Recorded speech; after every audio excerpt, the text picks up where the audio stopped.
People claim family is a safe harbor, but mine was a sinking ship. I believed my mother simply loved her 3 grandsons too much until I heard the recording. She had called my boss and lied to get me fired, solely to force me into babysitting for free. She wanted to destroy my career to make me crawl back home. She wanted a war, so I prepared a legal battle that would cost her everything. My name is Isabel Merriweather, and at 29 years old, I had finally constructed the life I believed I deserved. From the floor-to-ceiling windows of my corner office on the 35th floor of the Stratford Dynamics building in downtown Seattle, the city looked like a circuit board of gray and glass, organized and humming with a logic that I understood perfectly. I was the senior project manager for the upcoming merger with a rival tech firm, a deal valued at over $400 million. My life was a series of meticulously calculated spreadsheets, color-coded calendars, and deadlines that I met with surgical precision. I had just closed on a condo in Capitol Hill 2 weeks prior. It was not just a piece of real estate. It was a sanctuary of silence. It had white walls, white furniture, and a complete absence of sticky fingers or screaming voices.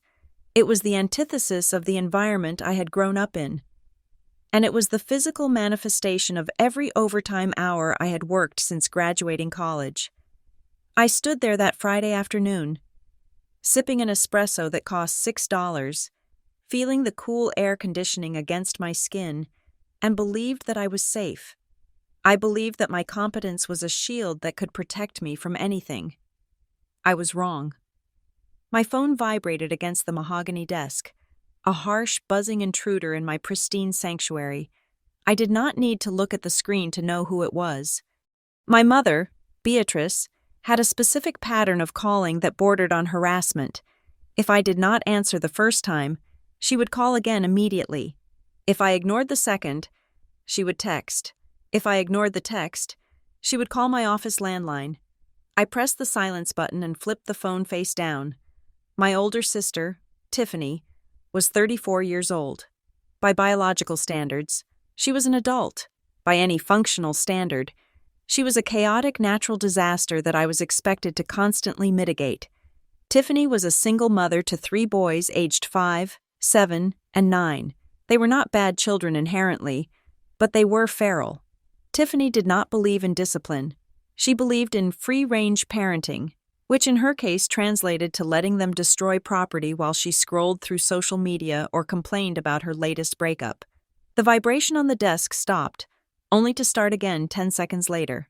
I sighed, the sound loud in the quiet office. I knew what this was about. Summer was approaching. The school year was ending in 3 weeks. For most parents, this meant organizing summer camps, daycare, or family rotations. For Tiffany, it meant panic. And for my mother, it meant finding a solution that did not involve Tiffany spending any of her own money or effort. I focused back on the merger documents. The due diligence phase was critical. One missed detail could cost the company millions and cost me my reputation.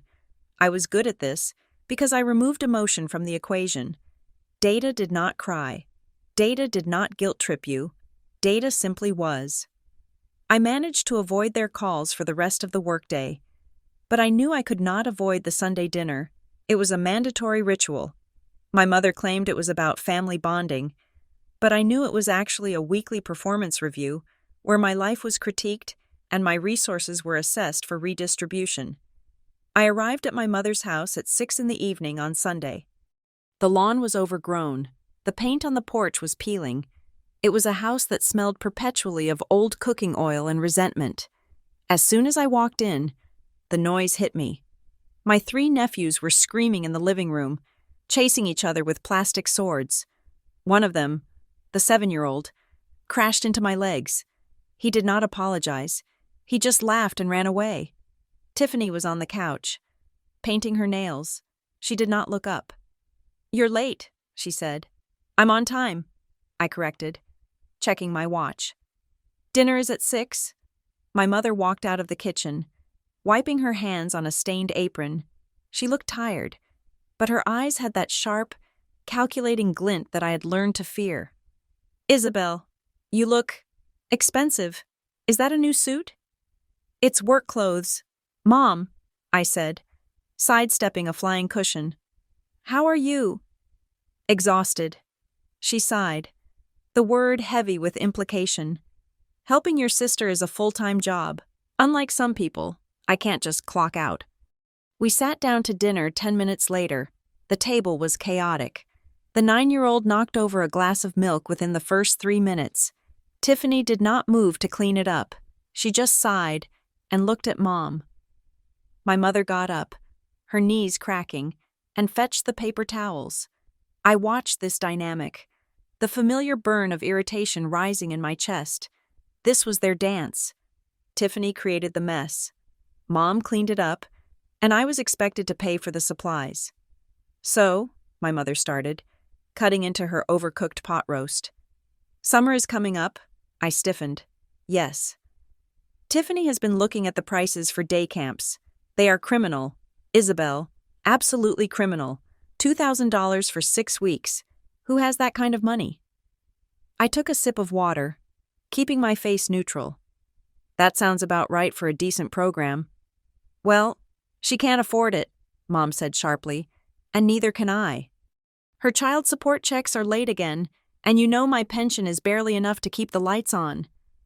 I knew where this was going. I had practiced my refusal in the car. I had rehearsed it in the mirror. That's unfortunate, I said. It's not just unfortunate, Tiffany chimed in, pointing her fork at me. It's a crisis. I have to work. I can't leave them home alone. The state will take them. So, Mom said, her voice turning syrupy sweet, a tone that was far more dangerous than her shouting. We came up with a solution. Since you have that big, beautiful new apartment, and you live right in the city near all the parks and museums, the boys can spend the summer with you. I choked on my water.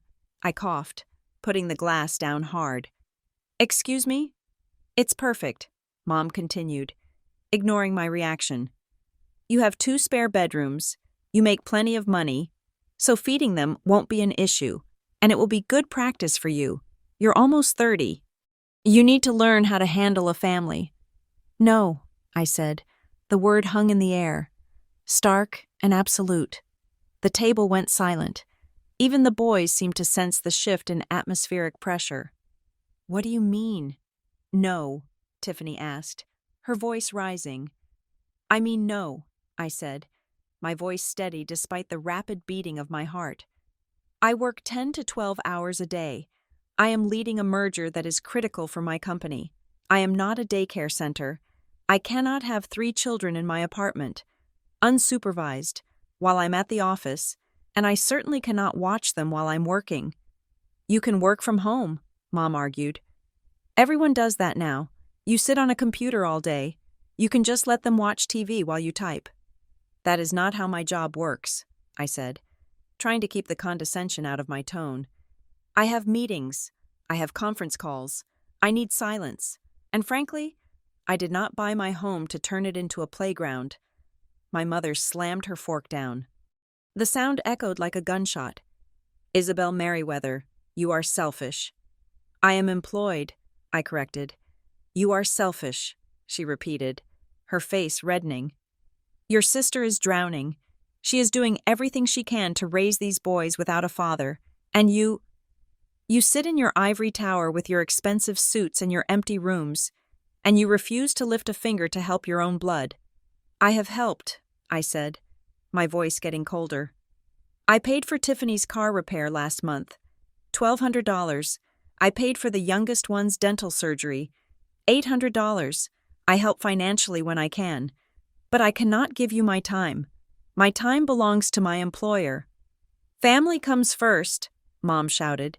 You sound just like your father, cold, heartless, caring more about a dollar bill than the people who love you. The mention of my father was a low blow. She knew it. He had left because he could not handle her controlling nature, and she had spent the last 20 years painting him as a villain and me as his reincarnation whenever I set a boundary. My father, I said, standing up and placing my napkin on the table. Paid his bills, and so do I. I am not going to discuss this further. I cannot watch the boys. You will have to find another solution. "If you walk out that door," Mom threatened, pointing a shaking finger at me, "don't expect us to be here when you fail, because you will fail. Isabel, no one can survive alone. You need us." "I think I'll take my chances," I said. I walked out. I did not look back at Tiffany, who was now fake crying into her hands, or at the boys who were watching with wide eyes. I walked out of the house, got into my clean, quiet car, and drove away. My hands were shaking on the steering wheel, a tremor of adrenaline and old, ingrained guilt. But underneath the fear, there was resolve. I had done it. I had said no. I had protected my career and my sanctuary. I spent the rest of Sunday night preparing for the week. I reviewed the merger files. I ironed my blouse. I convinced myself that the worst was over. They would be angry for a few weeks. I would send a check to help with a cheaper camp, and things would return to the uneasy status quo. I woke up on Monday morning feeling sharp. The sky over Seattle was a crisp, rare blue. I drove to the office with the radio off, mentally organizing my opening statement for the 10 o'clock strategy meeting. I parked in my reserved spot on level B2. I took the elevator up to the lobby. The lobby of Stratford Dynamics was a cavern of marble and glass, designed to intimidate and impress. Usually, I walk through it with my head high, nodding to the receptionists, feeling like I owned a piece of the architecture, but today, something was different. As I approached the turnstiles, I noticed a group of junior analysts whispering near the coffee cart. When they saw me, they stopped abruptly and looked away. It was not the respectful silence of subordinates. It was the awkward avoidance of people who knew something I did not. I reached the security gate and tapped my badge against the reader. Instead of the cheerful green light and the mechanical click of the gate opening, the reader flashed a harsh, angry red. A low buzz sounded. "Access denied." I frowned. It must be a glitch. I tapped it again. "Access denied." "Isabel." I turned.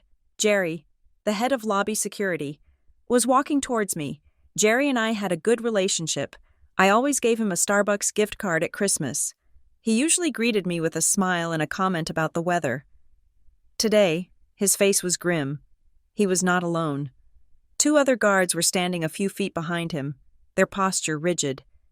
"Jerry," I said, forcing a smile. "My badge seems to be demagnetized. Can you buzz me through? I have a meeting in 20 minutes. Jerry did not smile back. He stopped 3 feet away from me, maintaining a professional, almost aggressive distance. "I can't do that, Ms. Merriweather." "What do you mean?" I asked, a cold prickle of unease starting at the base of my neck. "It's just a badge error. Look, it's me. You know me." "It's not an error," Jerry said, his voice low so the people in the lobby wouldn't hear, but loud enough to feel like a judgment. "Your access has been revoked. I've been instructed to stop you from entering the elevators." "Revoked?" I laughed, a short, nervous sound. "That's ridiculous. I'm the lead on Project Helios. I have files on my desk that need to be signed by noon. Call HR. Call Mr. Harrison's assistant. This is a mistake." "It's not a mistake," Jerry said. He looked uncomfortable, shifting his weight from one foot to the other. "Please don't make a scene, ma'am. I have orders to escort you to the waiting area if you want to make a call, but you can't go up." The world seemed to tilt slightly to the left. The hum of the lobby, the chatter of people, the smell of coffee, it all became distant. I was standing in the place where I had built my identity, and I was being treated like a trespasser. I pulled out my phone, my fingers fumbling slightly. "I'm calling Harrison right now. He's going to be furious about this." I unlocked my screen. There was a text message waiting for me. It had arrived 2 minutes ago. It was from Mr. Harrison. I opened it, and the words on the screen made my stomach drop as if the elevator cable had snapped. "Come to my office immediately. We have a serious ethics issue." Jerry did not look at me during the elevator ride up to the 35th floor. The silence in the metal box was heavy and suffocating, broken only by the mechanical hum of the cables pulling us upward. I stood with my back straight, clutching my purse. trying to regulate my breathing. I was innocent. I knew I was innocent. This was a misunderstanding. Perhaps a server error, or a hacking attempt that had triggered a security protocol. I repeated this to myself like a mantra, when the doors slid open. The atmosphere in the executive suite was glacial. Usually, this floor buzzed with the energy of high-stakes decision-making. Today, it was silent. The receptionist, a woman named Sarah, whom I had bought lunch for countless times, pretended to be deeply engrossed in her computer screen. She did not greet me. Jerry escorted me not to my office, but directly to the conference room adjacent to Mr. Harrison's suite. The glass walls, usually transparent, had been obscured by the privacy blinds. He opened the door, gestured for me to enter, and then stood guard outside. Mr. Harrison was sitting at the head of the long mahogany table. He did not stand up. He did not smile. To his right sat Linda, the Vice President of Human Resources, a woman known for her icy demeanor and her ability to fire people with the emotional detachment of an executioner. On the table between them sat a thick manila folder. "Sit down, Isabel." "Mr. Harrison said. His voice was unrecognizable. The warmth, the mentorship, the camaraderie we had built over 5 years of working together, it was all gone, replaced by a flat disappointment that cut deeper than anger. I sat, my hands were trembling, so I clasped them together on my lap to hide it. "Mr. Harrison, I don't know what is going on. My badge was denied downstairs. Jerry treated me like a criminal." "That is because the allegations against you are criminal in nature," Linda said. She did not blink. She pushed the folder across the table toward me. I opened it. The first page was a printout of an email. The sender address was mine. The recipient was the Chief Technology Officer of our direct competitor, Vanguard Systems. The subject line read, "Project Helios, Phase 2 Schematics and Bid Strategy." My stomach lurched violently. "I didn't write this," I whispered. My eyes scanning the text. It was detailed. It contained proprietary information that only I and 3 other people had access to. "Keep reading," Linda commanded. I flipped the page. It was a bank statement. My bank statement. Or rather, a document that looked exactly like my bank statement. It showed a deposit of $25,000 on the same day the email was sent. The source of the funds was obscured, but the implication was clear. I was selling secrets. "This is fake," I said, my voice rising. "This is a fabrication. Mr. Harrison, you know me. You know I would never do this. Check the metadata. Check the IP addresses. I did not send this. We are investigating the technical details," Mr. Harrison said, rubbing his temples as if looking at me gave him a headache. But the context provided by our source makes the physical evidence hard to ignore. "What source?" I demanded. "We received a tip," Linda said, interlacing her fingers, "from a concerned party, someone very close to you, someone who claims you have been struggling with a severe addiction to prescription painkillers and that your mental health has been deteriorating rapidly for months. They provided this context to explain your erratic behavior and your sudden need for large sums of money." I stared at her, my mouth slightly open. Addiction, erratic behavior. "I have not missed a single deadline. I have been the first one in and the last one out for 3 years. Who said this?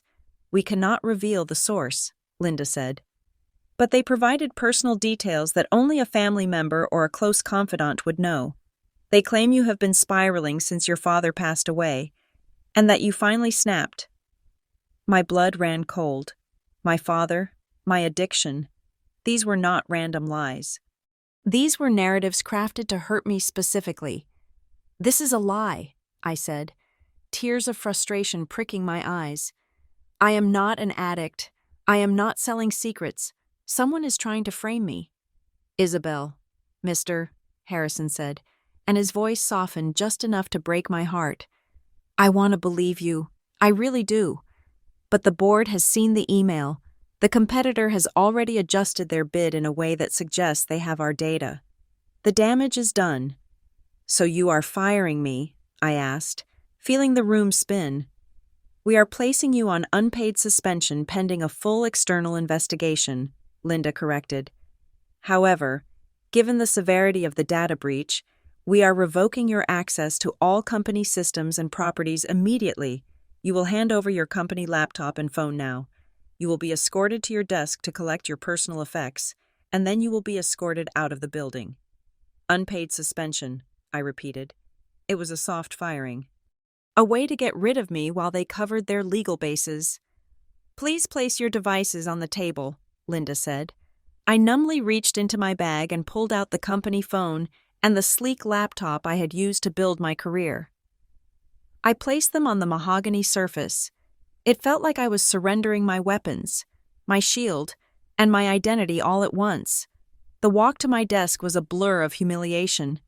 The open-plan office, usually a place where I held authority, became a gauntlet of shame.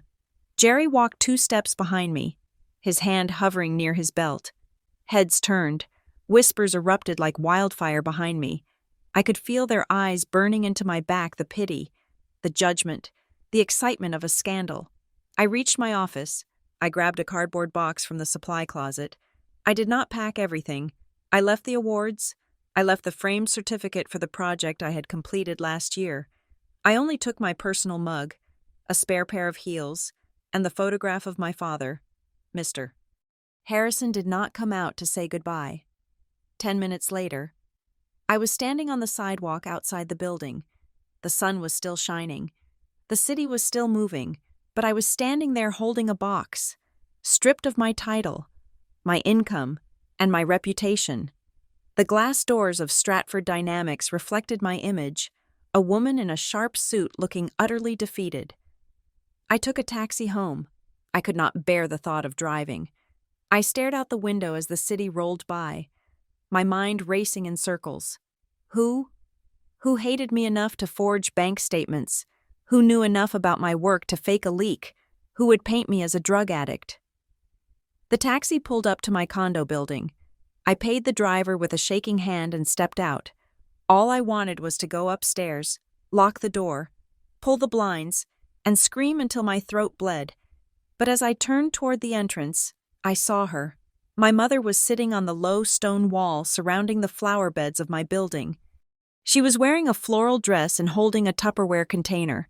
When she saw me, her face did not register surprise. It did not register shock at seeing her successful daughter home at 2 p.m. on a Monday with a box of personal belongings. She stood up, her expression shifting into a mask of tragic sympathy. "Oh, Isabel," she cooed, walking toward me with open arms. I stiffened, stepping back. "Mom, what are you doing here?" "I had a feeling," she said, reaching out to touch my arm. A mother's intuition. I just knew something terrible was going to happen today. "I brought you some lasagna." I looked at the lasagna, then at her face. "How did you know I would be here?" "I called your office," she said smoothly. "The receptionist said you had left for the day." She sounded very strange. I knew. I just knew. She looked at the box in my arms. "Oh, honey, did they let you go?" "They suspended me," I said, my voice hollow. "They think I stole from the company." Beatrice shook her head, clicking her tongue against her teeth. "See, I told you. These big companies, they don't care about you. You give them your life, your youth, your soul, and they throw you out like trash the moment it suits them." She wrapped an arm around my shoulders. Guiding me toward the entrance, I was too shell-shocked to resist. We went up to my apartment in silence. The white sanctuary I had fought so hard for now felt like a prison cell. I put the box down on the kitchen island and leaned against the counter, burying my face in my hands. "I don't understand," I mumbled. "They had proof, fake proof. Someone sent emails from my account." My mother set the lasagna down and began opening my cupboards, looking for the kettle. "It doesn't matter now, sweetie. It's a blessing in disguise." I looked up, staring at her back. "A blessing, Mom. I am going to lose my career. I could be sued. I could go to jail if they think I embezzled money." "Nonsense," she said, filling the kettle with water. "You're smart. You'll figure it out. But look at the bright side. You were working yourself to death. You looked haggard. Now you have time." She turned around, smiling, a genuine, terrifyingly bright smile. "Now you can finally slow down. And Tiffany was just saying this morning how desperate she is. Since you're not working now, you can go over there tomorrow. The boys miss their Auntie Isabel. It's perfect timing. Really." The world stopped. The air in the kitchen seemed to vanish. It's perfect timing. Really. I looked at my mother. I looked at the satisfaction in her eyes, the lack of questions. She had not asked what the accusations were. She had not asked who I thought did it. She had immediately pivoted to Tiffany and the boys. And then, a memory flashed in my mind. Sharp, vivid. Last Tuesday, my mother had come over for dinner. It was rare, but she had insisted. While I was in the shower, she had shouted that her phone was dead and she needed to look up a recipe for the peach cobbler she was making. "Can I use your laptop?" "Issy." Just for a second I had yelled back. "Sure, the password is the same. My personal laptop, my MacBook, it was synced to my phone. It had my email clients logged in. It had copies of my work files because I sometimes worked from home on weekends." I looked at her now. She was humming as she reached for the tea bags. She looked like a woman who had just solved a difficult puzzle. "Mom," I said, my voice barely a whisper, "did you really call my office today?" "Of course," she said lightly. "I was worried. You said the receptionist told you I left, but I didn't leave until 40 minutes ago. Before that, I was in a meeting. No one knew I was leaving until I walked out the door." Beatrice froze. The tea bag hovered over the mug. She didn't turn around. "Well, maybe I got the time wrong." "I don't know. Isabel, why are you interrogating me? I am trying to comfort you." "I need to check something," I said. I turned and walked toward the living room where my personal MacBook sat on the coffee table. "Isabel, sit down," Mom called out, her voice sharpening. "Have some tea. Don't look at screens right now. You're stressed." "I'm fine," I said. I opened the laptop. It woke up instantly. I could feel her watching me from the kitchen archway. I opened my email client. Nothing in the sent folder. Nothing in the inbox. Of course not. She was not stupid. But my mother was not a tech genius either. She knew how to delete, but she didn't understand how servers worked or how drafts saved automatically. I clicked on the trash folder. Empty. My heart hammered against my ribs. Maybe I was wrong. Maybe I was just paranoid. Then I remembered the web browser. I opened Chrome. I hit history. There it was. Last Tuesday. Between 7 and 8 in the evening. Search. How to spoof bank statements. Search Vanguard systems. CTO email contact. Search Proton Mail, anonymous email. Search signs of opioid addiction symptoms. I felt like I was going to vomit. The betrayal was a physical blow, a knife twisting in my gut. I clicked on the downloads folder. There was a PDF file named statement_edit_v2.pdf. I opened it. It was the fake bank statement, the one Linda had shown me. And then, I went back to the email client. I checked the drafts folder again. Scrolling down, there was one recovered draft from Tuesday, time-stamped at 7:45. It was addressed to Mr. Harrison, subject confidential, concern about employee. Dear Mr. Harrison, I am writing to you with a heavy heart to report a dangerous situation involving one of your employees, Isabel Merriweather. As someone who loves her, I can no longer stand by and watch her destroy herself in your company. She has been stealing. I stopped reading. I didn't need to read the rest. I looked up from the screen. My mother was standing in the doorway of the living room. She wasn't holding the tea anymore. Her arms were crossed, and the mask of sympathy had completely vanished. Her face was hard, defiant. You shouldn't go snooping, she said coldly. You did this, I said. The words tasted like ash. You sent those emails. You faked the statements. You told them I was on drugs. She shrugged. It was a small, casual movement that enraged me more than if she had screamed. I did what had to be done. You ruined my career, I whispered, standing up. I managed projects worth millions of dollars. I worked for 10 years to get here, and you destroyed it in 1 hour. Why? Because you were losing your way, she snapped. Look at you, living in this cold, white box, no husband, no children, obsessed with money. You were becoming a stranger. Isabel, you thought you were better than us. I was successful, I shouted. You were selfish, she yelled back. Tiffany is drowning, those boys need guidance, and you were just hoarding your time, hoarding your money. I fixed it. I leveled the playing field. She took a step forward, her eyes blazing with a twisted righteousness. Family comes first. Now you don't have that job distracting you. Now you can come home. We can be a family again. You'll see. In a few months, you'll thank me. I looked at her. Really looked at her. I saw the woman who had raised me, the woman I had tried so hard to please, and I realized that she did not love me. She owned me, or at least, she thought she did. She thought she had broken me. She thought she had cut my wings so I would have to crawl back to the nest. She was wrong. She hadn't broken me. She had just freed me from the only thing that was holding me back, my loyalty to her. Get out, I said. What? Get out of my apartment, I said, my voice dropping to a register I had never used with her before. Right now. You can't kick me out, she scoffed.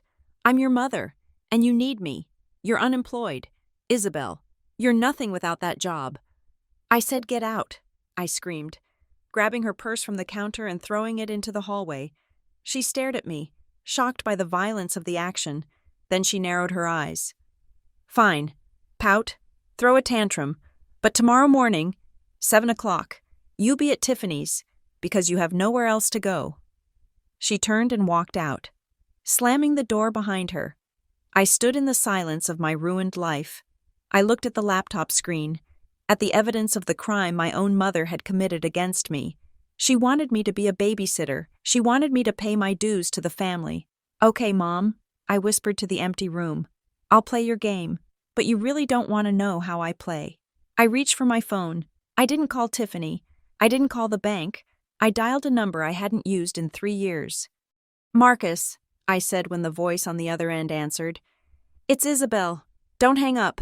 I have a case for you, and it is going to be the most vicious thing you have ever litigated. The morning sun that filtered into my living room felt intrusive. A stark spotlight on the debris of my life. I had not slept. I had spent the night staring at the ceiling, listening to the hum of the refrigerator, and replaying the advice Marcus had given me during our brief, frantic phone call the night before. Digital evidence is good, Isabel, he had said, his voice crisp and professional, cutting through my panic. But digital evidence can be argued away. IP addresses can be spoofed. Logins can be hacked. If you want to bury her, if you want to make this stick in a way that she cannot wiggle out of you, need a confession. You need her to say it. In her own words, with no coercion, you need to capture the malice. So, I set the stage. I did not shower. I pulled my hair back into a messy, fraying knot. I put on a pair of old sweatpants and a stained university t-shirt, the kind of clothes I usually only wore when I had the flu.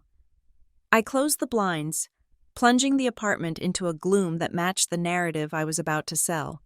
I placed a box of tissues on the coffee table and, most importantly, I slid my phone into the deep pocket of my hoodie, the voice memo app open and running.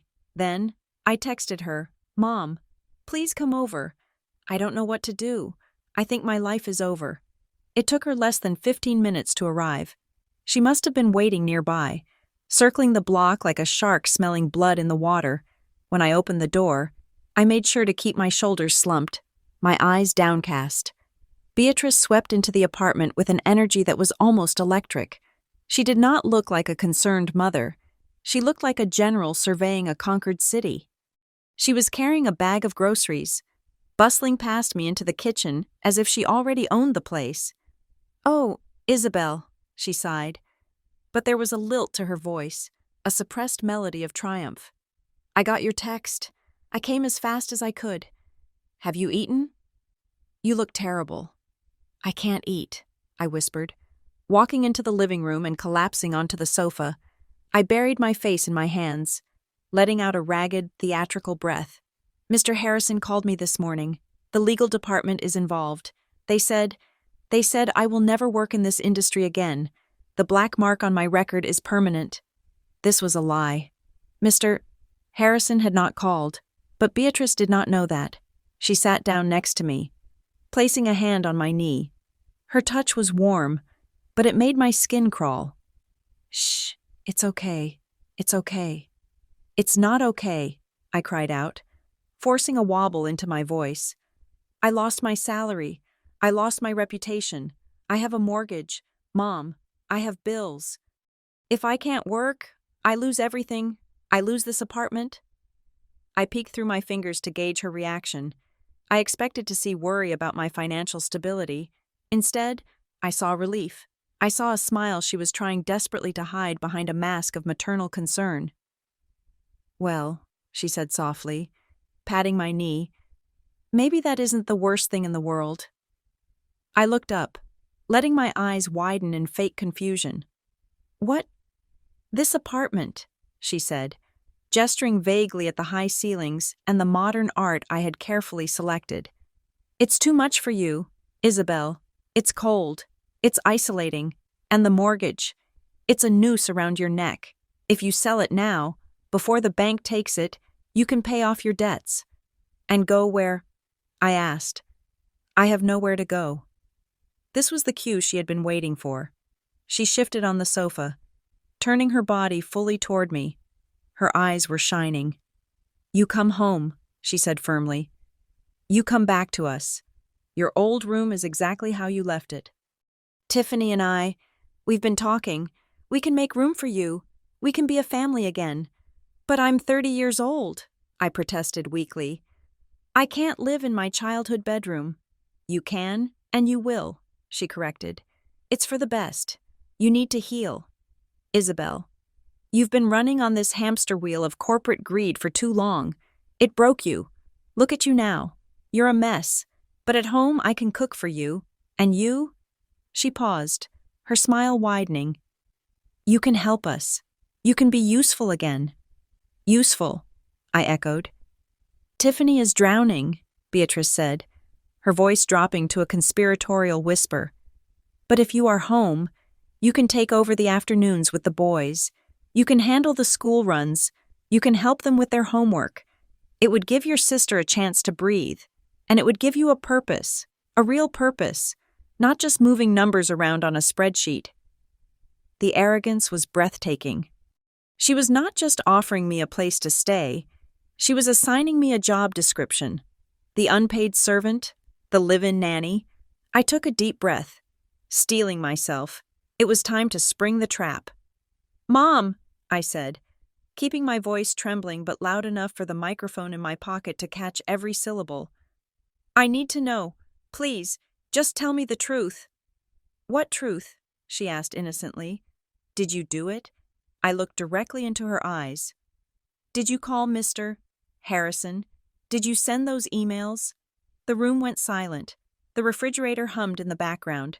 For a second. I thought she would deny it. I thought she would play the outraged victim, gaslight me, and storm out. But she didn't. She looked at me, broken and defeated on the couch, and she felt safe. She felt that she had already won, and winners, in my mother's world, like to brag. I did it to save you, she said. My heart hammered against my ribs. You admit it? You got me fired. I saved you, she repeated, her voice hardening with conviction. You were drifting away. Isabel, every year, you became more distant, more obsessed with that job. You missed Easter. You missed the boys' birthdays. You were choosing that company over your own blood. So you framed me for embezzlement, I asked, trying to keep the shock out of my voice. You told them I was a drug addict. She waved her hand dismissively. I had to say something big. If I just said you were tired, they wouldn't have let you go. I had to make sure they cut the cord. It was a necessary intervention, like breaking a bone to reset it properly. You destroyed my life, I said. I redirected your life, she snapped. And don't look at me like I'm the villain. I did this for the family. Do you know why Tiffany is so stressed? Do you— Because she refuses to discipline her children? I suggested. Because she is lonely, Beatrice hissed. She met someone, Isabel. A nice man, a man with a steady job. He wants to take her out. He wants to date her. But she can't go anywhere because she has 3 children and no help. She can't build a future because she is shackled to that house. I stared at her. The absurdity of it washed over me like cold water. Wait, are you telling me you ruined my career? You cost me a 6-figure salary so that Tiffany could go on dates. It's not just dates, Beatrice said defensively. It's her future. It's her chance at happiness. And you were standing in the way. You have all the money, all the time, and you wouldn't give her a single weekend. You were selfish. So, I took away your excuse. Now you don't have a job. Now you have time. Now you can watch the boys so your sister can find a husband. She leaned back, crossing her arms, looking utterly satisfied with her logic. In her mind, the scales were balanced. My career for Tiffany's romance. My independence for her control. You think that's fair? I asked quietly. I think family comes first, she said. And one day, when you are holding your nephew's hand, walking him to the park, you will realize that this is better than sitting in some glass office staring at a computer screen. I gave you a gift. Isabel, I gave you your family back. I felt the phone warm against my hip. I had it. I had the confession. I had the motive. I had the twisted, undeniable proof of her interference. I sat up straight. The slump in my shoulders vanished. I wiped the fake tears from my cheeks with the back of my hand and looked at her. You really believe that, don't you? I asked. I know it, she said. Then she stood up, clapping her hands together. Now, we have a lot to do. You need to call a real estate agent. I have a friend who sells houses. She can come over this afternoon, and we need to start packing your things. Oh, and tomorrow morning. She paused, looking down at me with a commanding glare.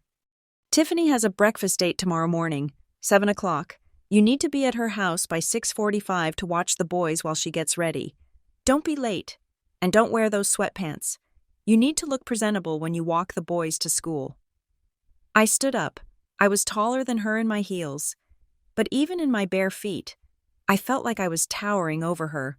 The rage was there, swirling in my gut, but it was cold now, controlled, sharpened into a blade. Mom, I said. Yes. Get out. She blinked. Excuse me? I said, get out. I repeated, my voice steady and devoid of the trembling I had feigned earlier. I need to rest. Rest, she scoffed. Isabel, we don't have time for you to wallow. We need to start packing. I am not packing, I said. And I am not selling my apartment. I just need you to leave, now. She narrowed her eyes, sensing the shift in my demeanor but misinterpreting it as a tantrum. Fine, you're emotional. I get it. It's a big change. I'll go. But mark my words, Isabel, you be at Tiffany's tomorrow at 7. If you're not there, well, let's just say the family won't be very forgiving. And you need us now more than ever. She grabbed her purse, adjusting the strap on her shoulder. I left the lasagna on the counter. Try to eat something. You look gaunt. She walked to the door, opened it, and paused to look back at me. She smiled, a benevolent dictator surveying her subject. I love you, honey. Even when you're difficult, you'll thank me later. The door clicked shut. I stood in the silence of the hallway for 10 seconds, then 20. I waited until I heard the elevator ding and the doors slide close. I reached into my pocket and pulled out my phone. I stopped the recording.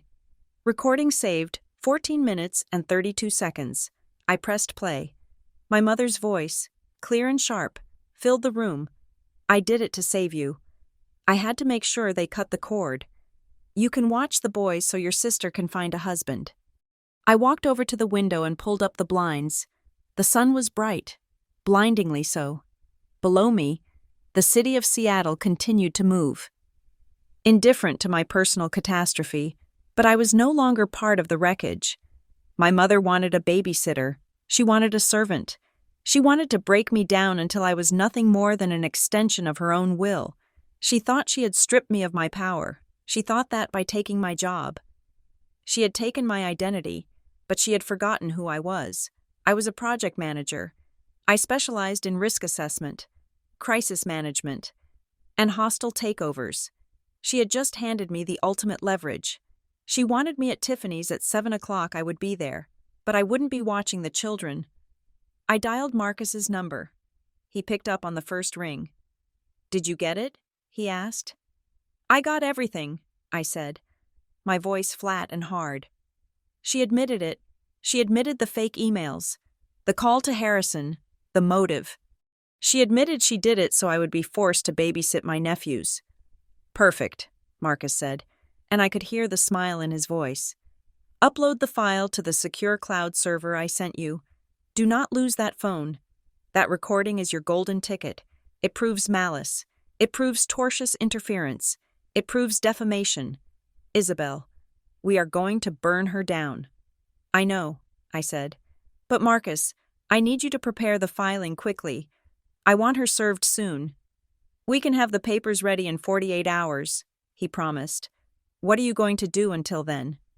"She gave me an ultimatum," I said, watching a seagull glide past the window. "She told me to be at my sister's house tomorrow morning to start my new life as their unpaid help. Are you going?" "Oh, I'm going," I said, a dark, cold smile touching my lips for the first time in days. "But I'm not going there to babysit. I'm going there to gather the rest of the evidence. She wants to play house fine. I'll play." But she has no idea that the game has already changed. "Be careful, Isabel," Marcus warned. "Don't tip your hand." "Don't worry," I replied. "She thinks she broke me. She thinks I'm desperate. I'm going to let her believe that right up until the moment the gavel drops." I hung up the phone and looked at the lasagna on the counter. I picked it up and dropped it, container and all, into the trash can. She wanted to teach me that family comes first. I was about to teach her that in the real world. Actions have consequences, and no amount of family can protect you from the law. I sat across from Marcus in his office, which smelled of old leather and expensive coffee. He was not just a lawyer, he was a shark in a tailored suit, and right now, he was smelling blood in the water. We had just finished listening to the recording I had made of my mother the previous day. The silence that followed was heavy, but it was the silence of calculation, not despair. Marcus leaned back in his chair, tapping a silver pen against his chin. "This is good, Isabel. It is very good. But we need to be precise about what we are looking at here. This isn't just a family dispute, in the eyes of the law. This is defamation per se and tortious interference with business relations." He stood up and walked to the whiteboard, uncapping a marker.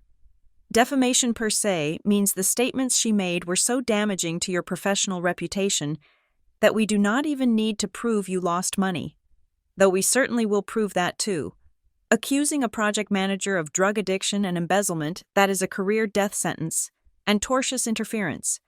That is when a third party intentionally damages a contractual relationship between two others. She knew you had a job. She acted to destroy it. She admitted it on tape." I nodded, feeling a cold sense of clarity. "So we have enough to file." "We have enough to file," Marcus agreed. "But if you want to destroy her defense completely, if you want to make sure she cannot claim temporary insanity or that she was just a concerned mother acting on bad information, we need to prove malice. We need to prove that she didn't just make a mistake. We need to prove she constructed a lie with the specific intent to harm you. We need the technical footprint." He turned to me, his eyes sharp. "You need to get the digital trail. The recording is her confession of the why. But I need the how, and while you do that, you need to keep playing the role she assigned you. Do not let her suspect that you are fighting back. If she smells a lawsuit, she might destroy evidence or hide assets." "I can do that," I said. "She wants a broken daughter, I will give her one." The next morning, I began my double life. I arrived at Tiffany's house at 7 o'clock sharp. The house was a bungalow that had seen better days, the front lawn littered with plastic toys that had been bleached by the sun. When I walked in, the smell hit me first. It was a mixture of stale cereal, unwashed laundry, and something vaguely damp. Tiffany was lying on the couch, wrapped in a fluffy pink blanket, watching a reality show where women in ball gowns threw wine at each other. She didn't look up when I entered. "You're late," she mumbled, though I was exactly on time. "Sorry," I said, keeping my voice low and submissive. "Traffic. Whatever." She waved a hand dismissively. "The boys are up. They need breakfast.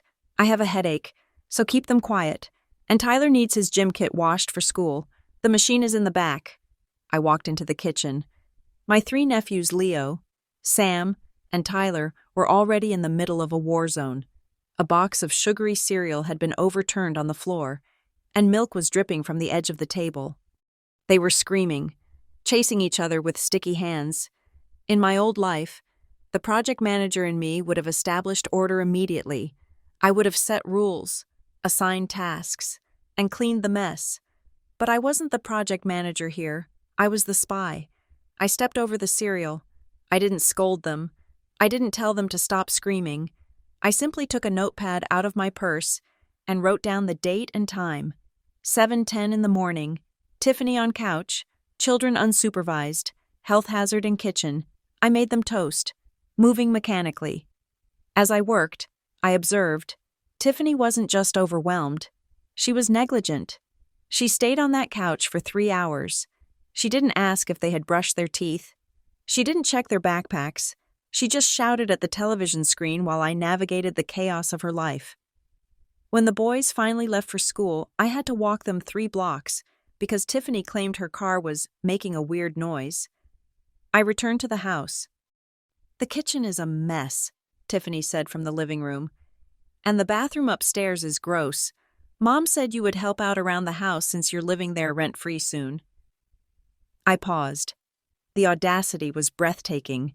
I was a guest in my own home, soon to be evicted by my mother's schemes, and here I was being treated like a maid.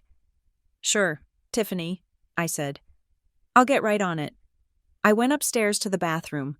I turned on the shower to create white noise. Then, I sat on the closed toilet lid and pulled out my laptop. I needed the IP addresses. I still had contacts at Stratford Dynamics. David, a senior systems administrator in the IT department, owed me a favor 2 years ago, when he had made a critical error that almost crashed our server during a client demo. I had covered for him. I had fixed the issue and taken the heat so he wouldn't get fired. He was loyal. I opened a secure messaging app. "David, it's Isabel. I need a favor. Off the record." The reply came 30 seconds later. "Isabel. I heard what happened. It's insane. Everyone in IT knows you don't even take aspirin, let alone opioids. What do you need?" "I need the server logs for the external emails sent to Harrison and HR on Monday. And I need to know if there were any incoming calls to the executive line that were flagged. Give me 10 minutes, he wrote. I waited, my heart pounding against my ribs. Downstairs, I could hear the television blaring. Tiffany was laughing at something. My laptop pinged. David had sent a file. I opened the spreadsheet. There were 3 emails sent from an external account concerned family member, 88protonmail.com. They had been routed through a VPN, but whoever set it up, likely my mother, following a YouTube tutorial, had failed to clear the browser cache cookies, which were embedded in the header data. David had traced the origin point before the VPN kicked in. Comcast residential IP 73.14.xxx. AGS. I switched tabs to a geolocation tool. I typed in the IP address. It pinned a location on the map, my mother's house. But that wasn't the smoking gun. The smoking gun was the audio file David had attached next. We have an automated recording system for all calls coming into the C-suite lines. David wrote, "This came in at 8:30 in the morning on Monday. It was flagged because the caller ID was blocked. I put my headphones in. I pressed play. A voice crackled through the speakers.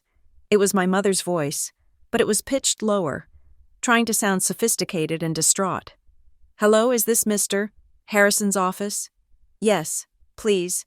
This is urgent. My name is Mrs. Sterling. My husband is a partner at Vanguard Systems.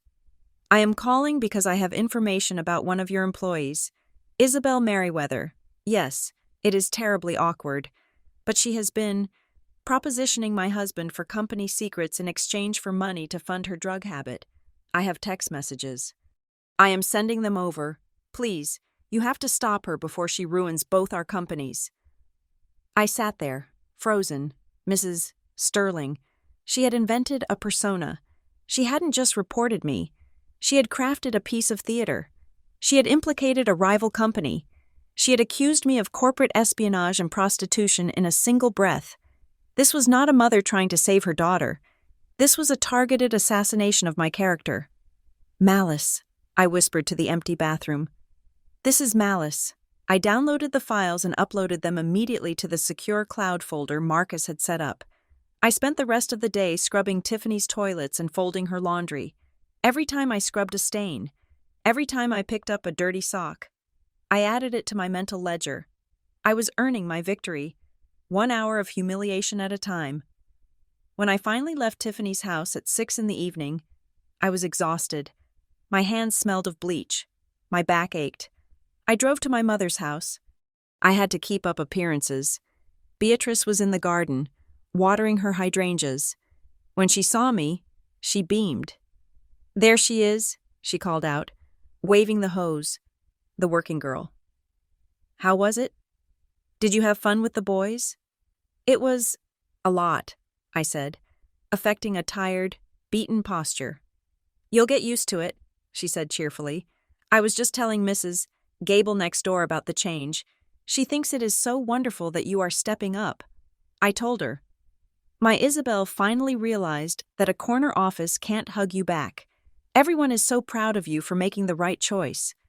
I looked at Mrs. Gable's house. The curtains twitched. They were all watching. They all thought I had failed. They thought I had crawled home with my tail between my legs. My mother was controlling the narrative, painting herself as the savior and me as the prodigal daughter who had seen the light. "That's nice." "Mom," I said, "I'm going to head to my apartment to pack some more boxes." "Good girl," she said. "Don't forget to bring the good china. Tiffany wants it." I drove back to my quiet, white apartment. I did not pack boxes. I showered, scrubbing the scent of Tiffany's house off my skin. I put on my silk pajamas. I poured myself a glass of wine, and then I sat down at my desk. I opened my laptop again, but this time, I wasn't looking at server logs. I went to the website of Vanguard Systems, the company my mother had used in her lie. The biggest rival to Stratford Dynamics. They were aggressive, innovative, and they had been trying to headhunt me for 2 years. I had always said no out of loyalty to Mr. Harrison. Loyalty was a currency I could no longer afford. I clicked on the careers page. There was an opening for a senior director of operations. It was a step up from my old role. It paid 40% more. I updated my resume. I crafted a cover letter that was sharp, hungry, and precise. I didn't mention the firing. I didn't mention the scandal. I focused on my numbers, my results, the $400 million merger I had been leading. Then, I did something bold. I found the email address of the actual CEO of Vanguard Systems. I wrote a direct email. "Dear Mr. Sterling, ironically, I heard your name mentioned recently in a context that made me realize I was playing for the wrong team. I am the best project manager in this city. I am currently available. If you want to know how I can increase your market share by 15% in 2 quarters, give me 10 minutes of your time." I hesitated for only a second. My mother wanted me to be a nanny. She wanted me to be small. I hit send. I was not the prey in this story. I was the hunter, and I had just set my sights on a bigger prize. The vibration of my phone on the bedside table at 6 a.m. was usually a sound I dreaded. For the past 3 days, it had meant a text from Tiffany demanding milk, or a call from my mother reminding me of my new station in life as the family servant. But this time, the notification was different. It was an email. and the subject line made my pulse jump in a way it hadn't since before the suspension. Interview request Vanguard Systems. I sat up, the silk sheets pooling around my waist, and opened the message. They wanted to see me. Not next week. Not in a few days. But this coming Thursday at 10 in the morning. The email was signed by the executive assistant to the chief executive officer. It was the break I needed, the lifeline that would pull me out of the suffocating quicksand my mother had created. Then, 5 minutes later, the second shoe dropped. My phone buzzed again. A text from Tiffany. Boys have dentist appointment Thursday at 10. Doctor, Miller across town. I can't take them. I have a nail appointment I booked months ago. Pick them up at 9. I stared at the screen, the irony tasting bitter on my tongue. Of course, the universe had a twisted sense of humor. The interview and the dental appointment were at the exact same time. In the past, I would have panicked. I would have tried to reschedule the interview, knowing that Tiffany would throw a tantrum if I said no, and that my mother would use it as ammunition to prove I was neglecting the family. But I wasn't playing by their rules anymore. I was playing chess while they were still playing checkers. Sure, Tiffany, I whispered to the empty room. I'll handle it. I texted her back. No problem. I'll take care of it. I did not reschedule the interview. Instead, I opened my browser and searched for high-end emergency nanny services Seattle. I found a company called Guardian Angels.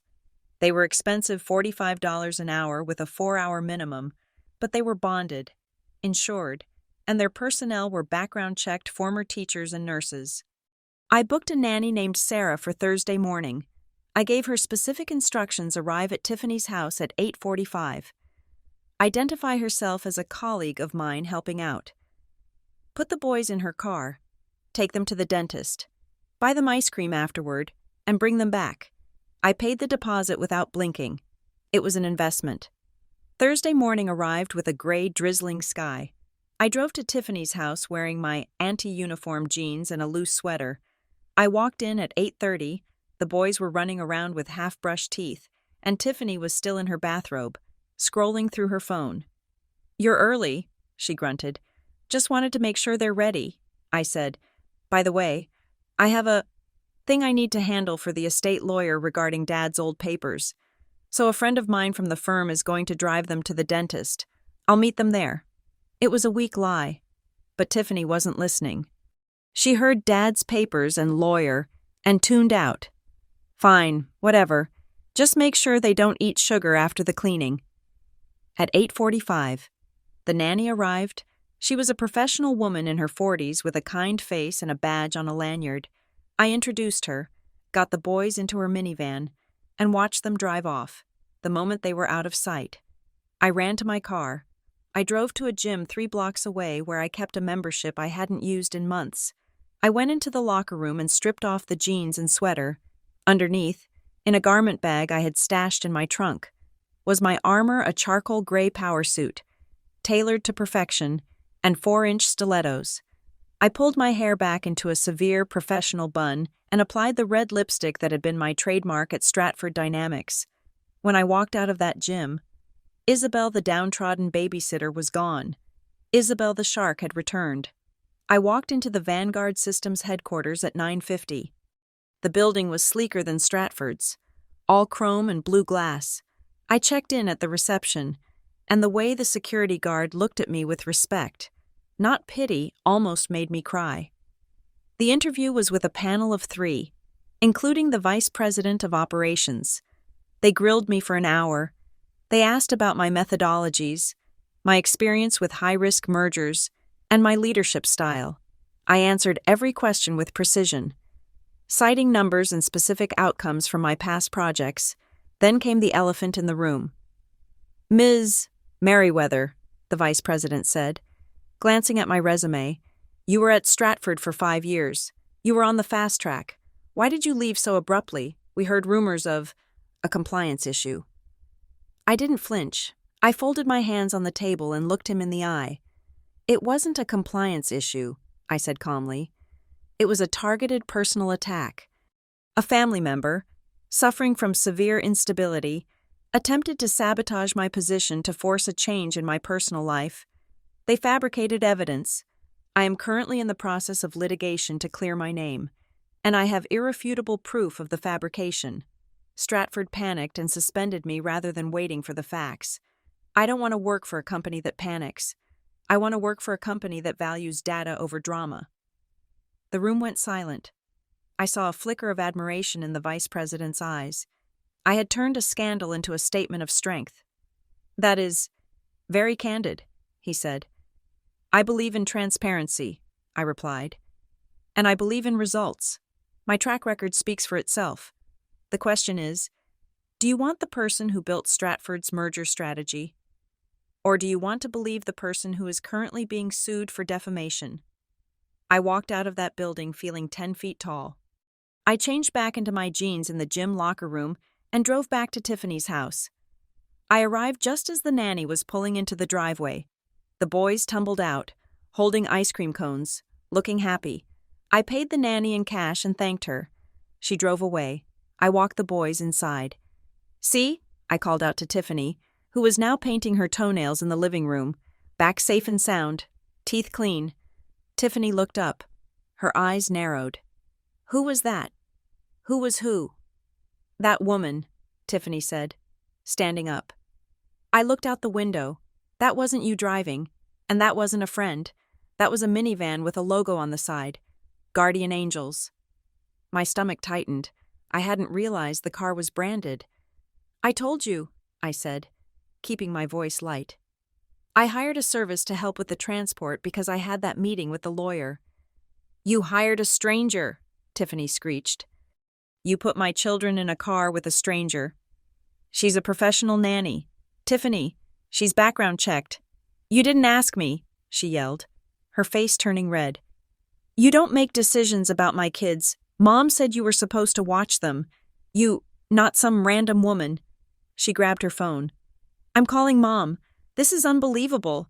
You're so lazy you can't even drive them to the dentist. You have to pay someone. You think you're better than us. Tiffany, stop, I said. But it was too late. She was already dialing. 20 minutes later, my phone rang. It was Beatrice. My apartment, I said into the phone before she could speak. Meet me at my apartment in an hour. We are going to settle this. You bet we are, she hissed. I am on my way. I drove home, my heart racing. This was it. This was the confrontation I needed. The recording of the phone call from earlier was good, but I needed something visual. I needed her to say it to my face, in a space where the context was undeniable. I ran into my apartment. I had purchased 3 small security cameras the day after I filed the lawsuit. I had hidden one in a plant on the bookshelf, one behind the television, and one in the kitchen. I checked the app on my phone. The angles were perfect. The audio was crisp. I sat on the sofa and waited. At 2 p.m, Beatrice and Tiffany burst through the door. They didn't knock. Beatrice still had a key, something I would remedy very soon. How dare you, Beatrice began, throwing her purse on my pristine white armchair. How dare you endanger those children? They weren't in danger, I said, remaining seated. They were with a licensed professional. Unlike when they are here with Tiffany, they were actually supervised. Shut up, Tiffany screamed. You think you can just throw money at everything you were supposed to bond with them? That was the deal. The deal. I stood up, making sure I was in the frame of the bookshelf camera. What deal? Mom, the deal where I lose my career so I can be Tiffany's chauffeur. Beatrice stepped forward, her face twisted in a snarl. The deal where you do what you are told. I went to great lengths to get you out of that office. Isabel, great lengths, and you turn around and hire a nanny with what money I thought you were broke. I have savings, I lied. But that's not the point. I had an interview today. Mom, a real interview, for a job. The reaction was immediate. Beatrice's face went pale, then purple. You what? She whispered. I had an interview, I repeated, with Vanguard Systems. They want to hire me. They don't care about the lies you told Stratford. You can't work, Beatrice said, her voice shaking. You are not allowed to work. Not allowed. I laughed. A bitter, sharp sound. I am 29 years old. I am not your property. I am going to take this job, and I am going to live my life. No, you are not, Beatrice shouted, closing the distance between us. She poked a finger into my chest. If you take that job, I will call them too. I will call every company in this city. I will tell them you are crazy. I will tell them you stole from me. I will ruin you. Isabel, do you hear me? I will ruin you until you have no choice but to crawl back to this family. I stumbled back, feigning fear, but internally I was cheering. Keep talking. Beatrice, say it louder. You would do that? I asked, my voice trembling. You would destroy me again, just because I won't babysit for free. Yes, she screamed, because you need to learn your place. You are the younger sister. You are the daughter. Your duty is to us. I didn't get you fired just so you could hop to another glass tower. I got you fired to break you, and if you're not broken yet, I'll just have to try harder. You admit it, I said quietly. You admit you have malicious intent to destroy my livelihood permanently. Stop using those lawyer words, she spat. It's not malice. It's parenting. I am teaching you a lesson. You think you're so smart?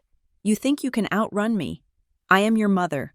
I brought you into this world, and I can take you out of it socially, financially, professionally.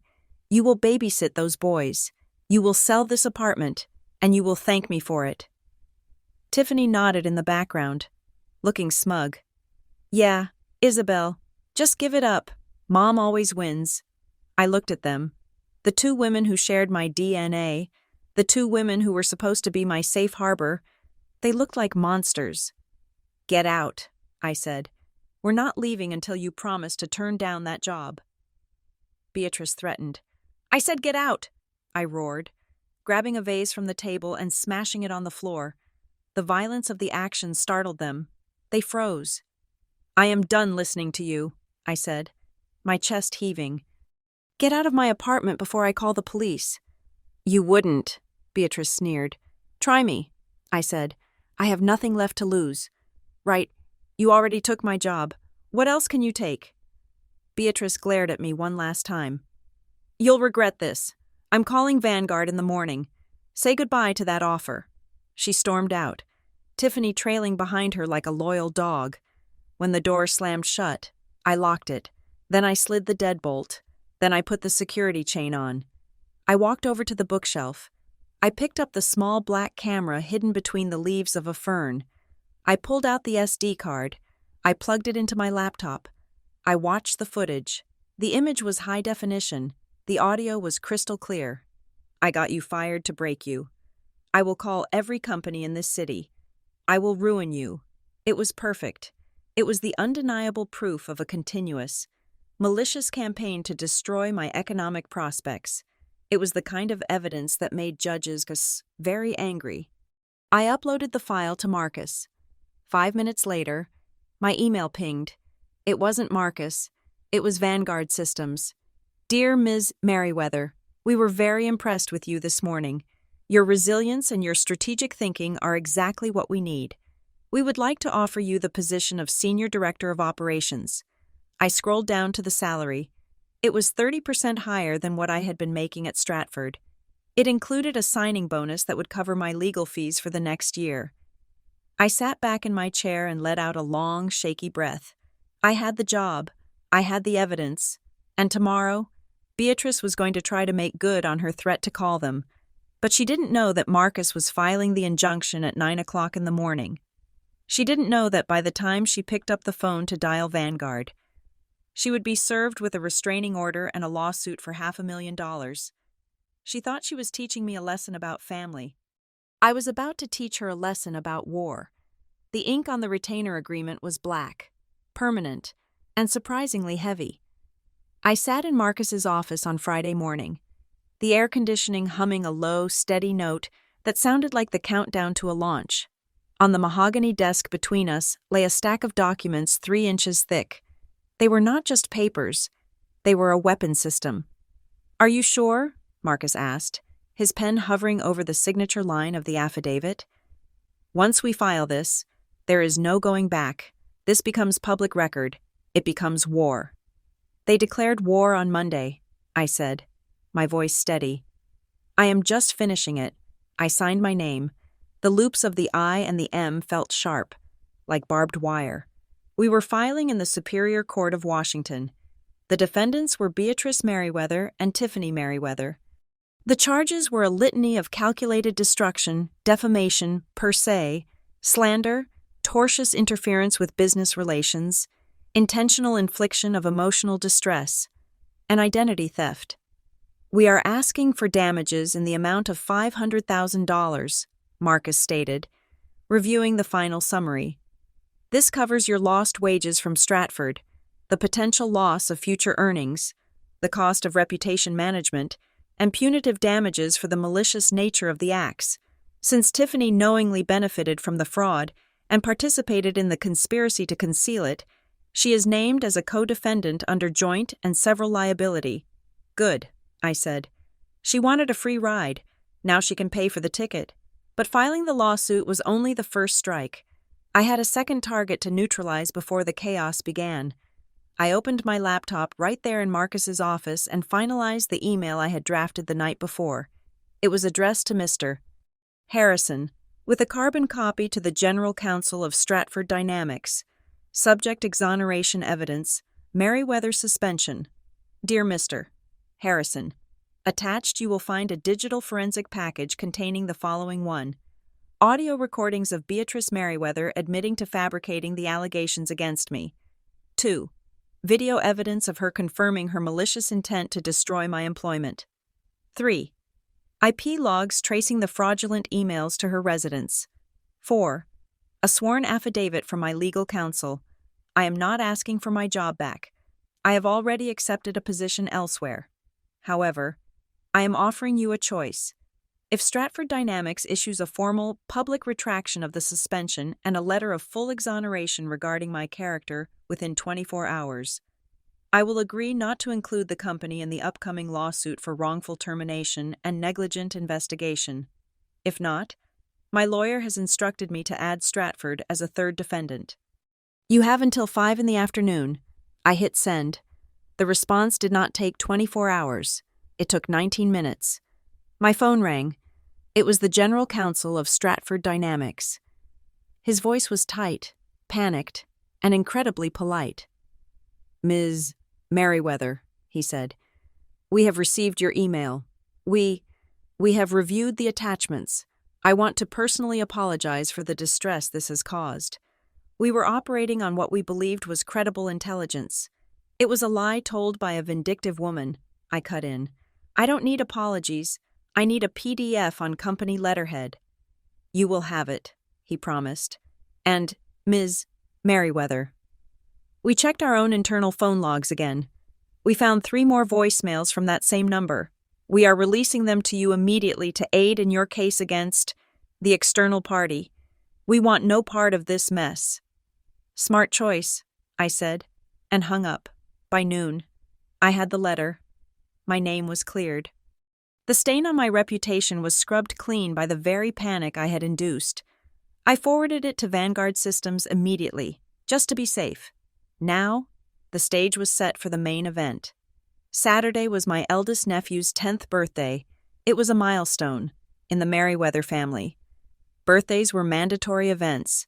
They were performances where we pretended to be a functional unit.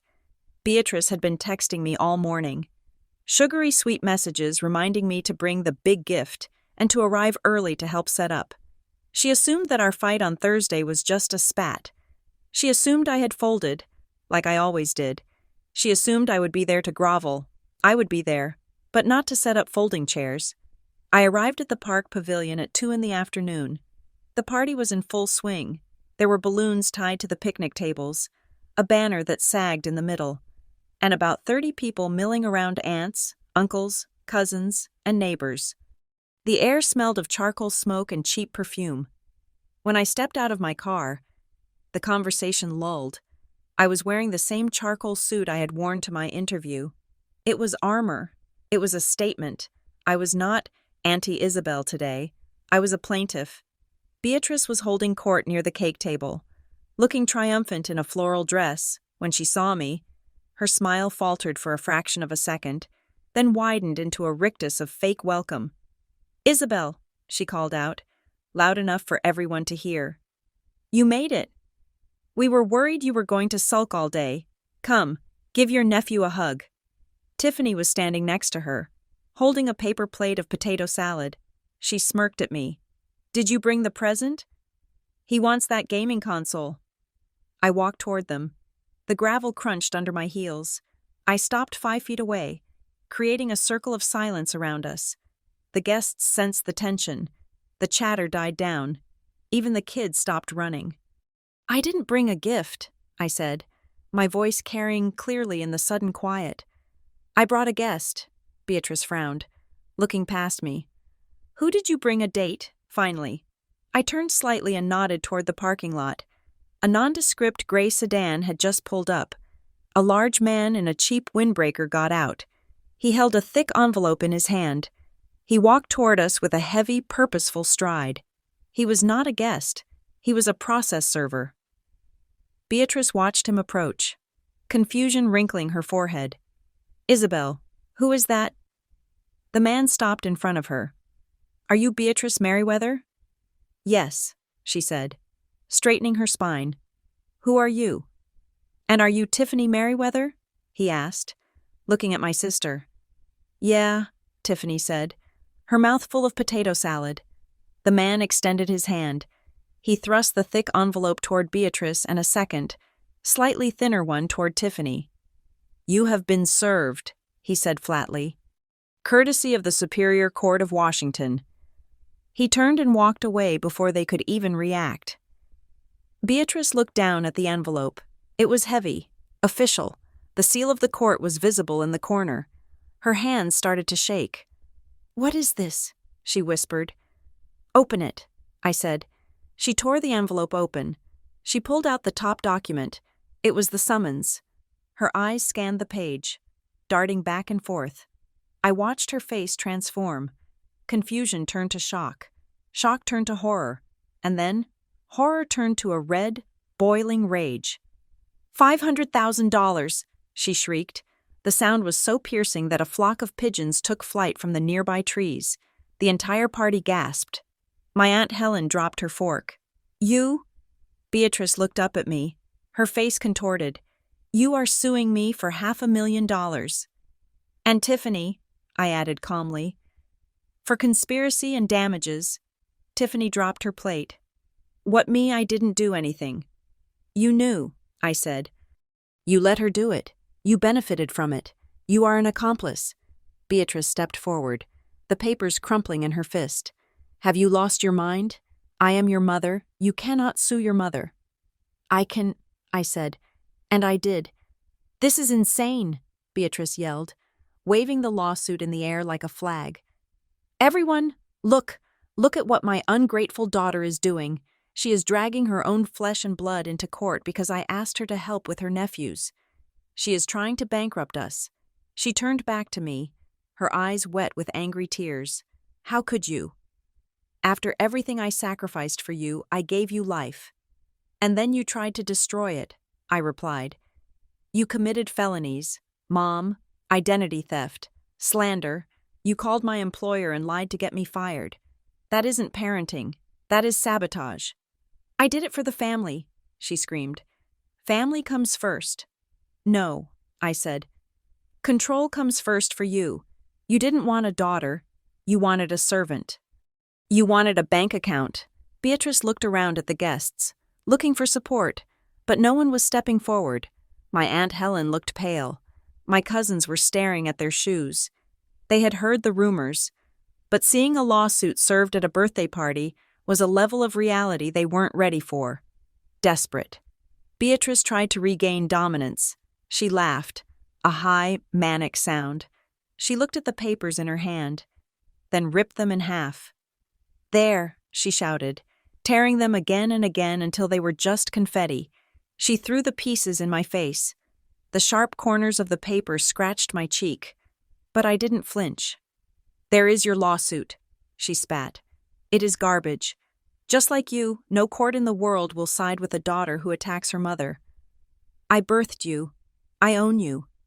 You think a piece of paper scares me. The pieces of paper fluttered to the ground, landing on the dusty grass. I looked at the debris, then I looked at her. I didn't yell. I didn't cry. My voice was lower than hers, colder than hers, and infinitely more dangerous. That was just a copy, Mom, I said. The color drained from her face. The original is filed with the court clerk, I continued. The digital copy is on the secure server. Tearing that up doesn't make it go away. It just makes a mess, which, I suppose, is fitting. I took a step closer to her. You have 20 days to respond. If you do not file a formal response with a lawyer within 20 days, I win by default. The court will garnish your pension. They will place a lien on your house. They will take Tiffany's car. They will take everything until the debt is paid. You wouldn't, she whispered. You can't. I already have, I said. And one more thing. As of this moment, I am cutting all financial ties. I am canceling the auto pay on your electric bill. I am removing my card from your grocery account. I am stopping the payments for Tiffany's phone. You wanted to teach me a lesson about survival. Good luck surviving on your own. Isabel, wait, Tiffany stammered, stepping forward, panic finally setting in. My phone, but I need my phone for emergencies. Then get a job, I said, not even looking at her. I turned my back on them. It was the hardest thing I had ever done, and yet it felt like taking off a coat made of lead. Isabel, Beatrice screamed behind me. If you walk away now, don't you dare come back. You are dead to us. Do you hear me? Dead. I paused for a second. I didn't turn around. I know, I said to the air. I'm the ghost that's coming back to haunt you. I walked to my car. I got in. I locked the doors. As I drove away, I looked in the rearview mirror. Beatrice was standing in the middle of the pavilion, surrounded by the shredded remains of the lawsuit. Screaming at the sky, the guests were slowly backing away from her. The party was over. The trial had begun. The silence that followed the birthday party was not empty. It was heavy, like the air before a thunderstorm breaks, for the first time in my life. I was not the one scrambling to fix the atmosphere. I was the one who had changed the weather. In the days immediately following the service of the lawsuit, Beatrice and Tiffany attempted to launch a counteroffensive. It was a predictable strategy, one they had used to control me since I was a child, isolate the victim and rewrite the history. They hit the phones with a manic energy.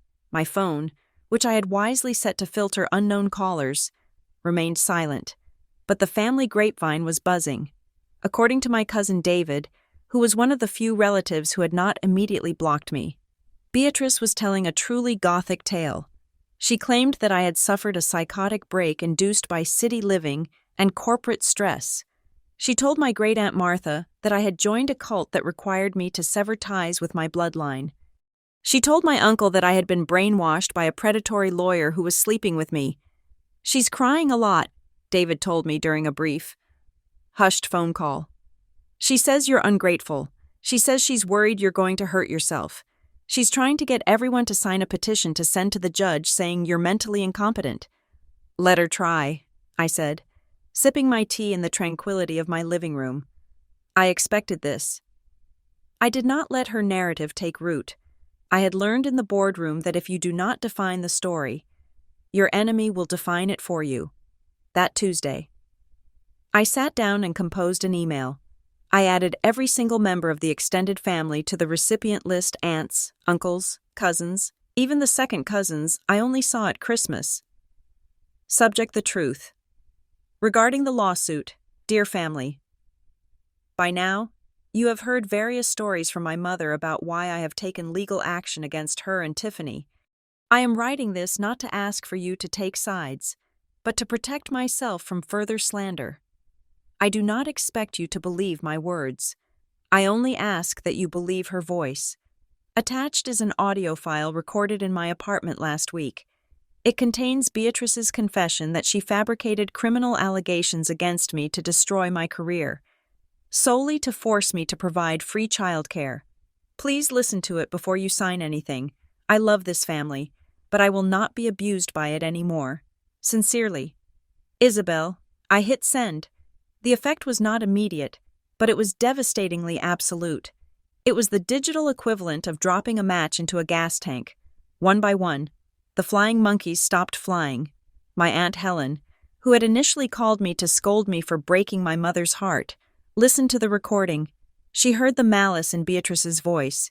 She heard the cold calculation about destroying my life so Tiffany could date. Helen had 3 daughters of her own. The idea of a mother doing that to a child was a line even she could not cross. Beatrice's support network evaporated overnight when she called her sister to complain about the legal fees. Her sister hung up. When she tried to organize a family meeting to ambush me, nobody showed up. They were not just disgusted, they were afraid. They realized that I had a lawyer, I had evidence, and I was not afraid to use the legal system. Nobody wanted to be deposed. Nobody wanted to be dragged into a conspiracy charge. Beatrice was left alone in her echo chamber, and that is when the silence began to suffocate her. But the social isolation was only the first domino. The second domino was financial, and it fell with a much louder crash. For years, I had been the invisible infrastructure of my mother's life. I paid the electricity bill. I paid the water bill. I paid the internet bill. I covered the property tax differentials. I did this quietly, setting up autopay on my accounts, so she never even saw the statements. She had come to believe that her meager pension was enough to support her lifestyle. She believed the lights stayed on by magic. On Monday morning, I canceled every single autopay. I also called the utility companies and formally removed my name as the guarantor. The first casualty was the internet. Tiffany, who lived her entire life on social media and streaming services, called me in a panic on Wednesday. I didn't answer. I had changed my number that morning and only given the new one to Marcus and my new employer. According to the logs Marcus later requested during discovery, the internet at Beatrice's house was cut off at 10 in the morning on Wednesday. Due to non-payment of a bill that was 3 months overdue, a bill I had stopped paying exactly 90 days prior in anticipation of this moment. Then came the electricity. I hadn't just stopped paying.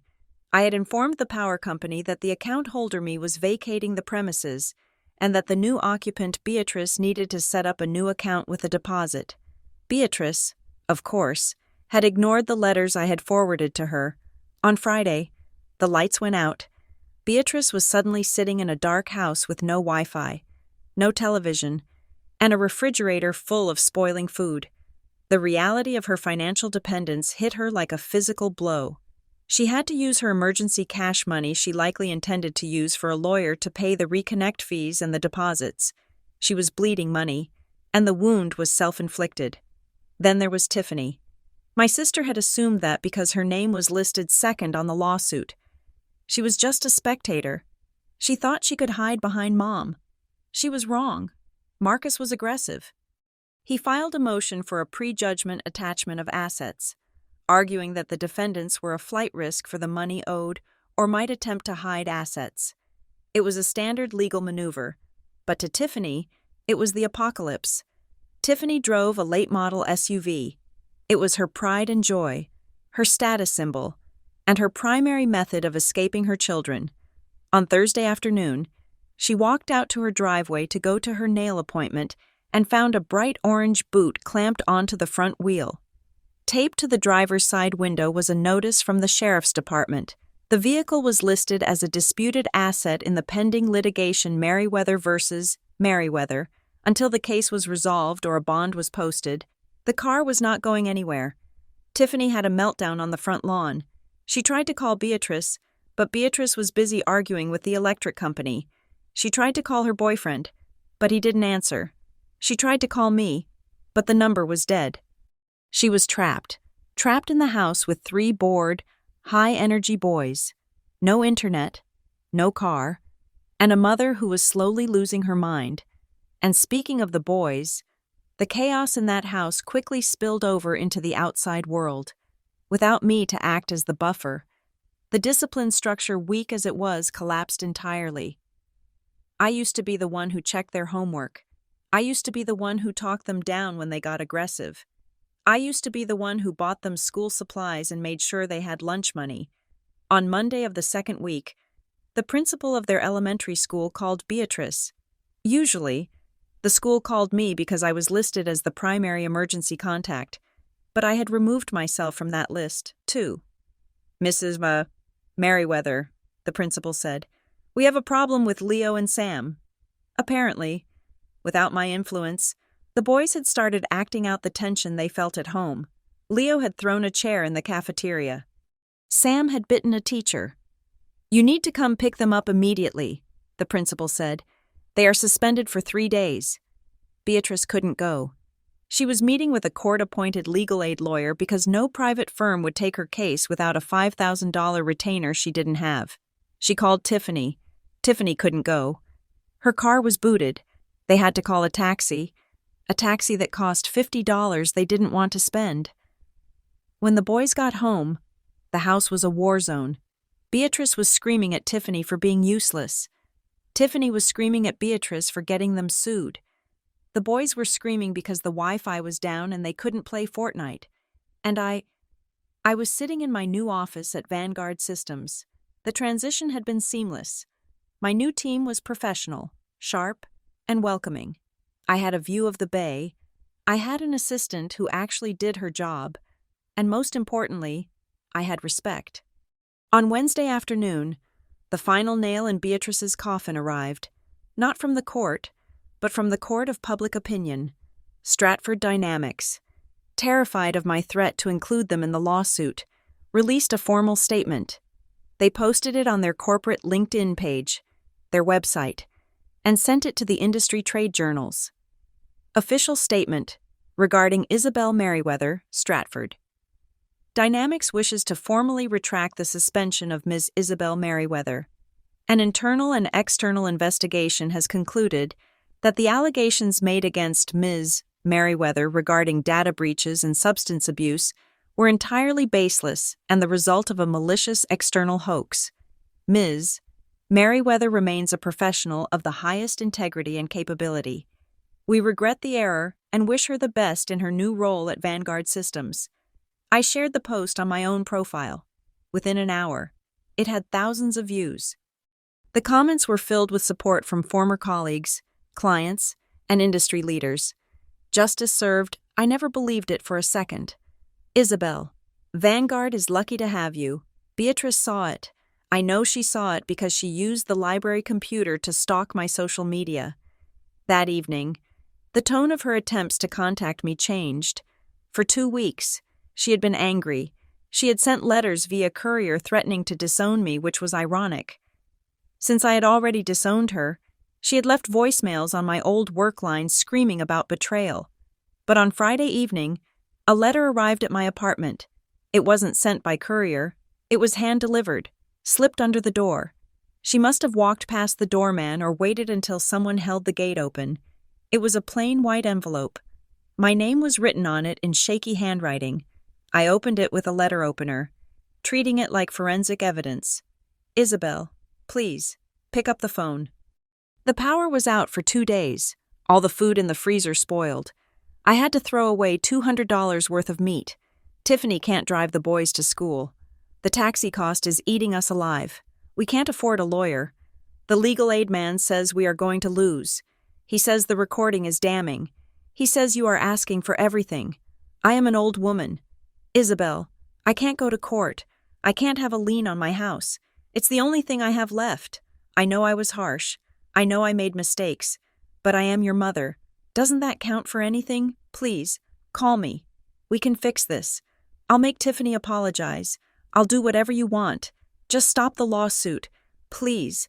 We are drowning. Mom. I read the letter twice. The old Isabel, the one who craved validation, might have felt a twinge of guilt. She might have read, "We are drowning," and felt the instinctive urge to dive in and save them.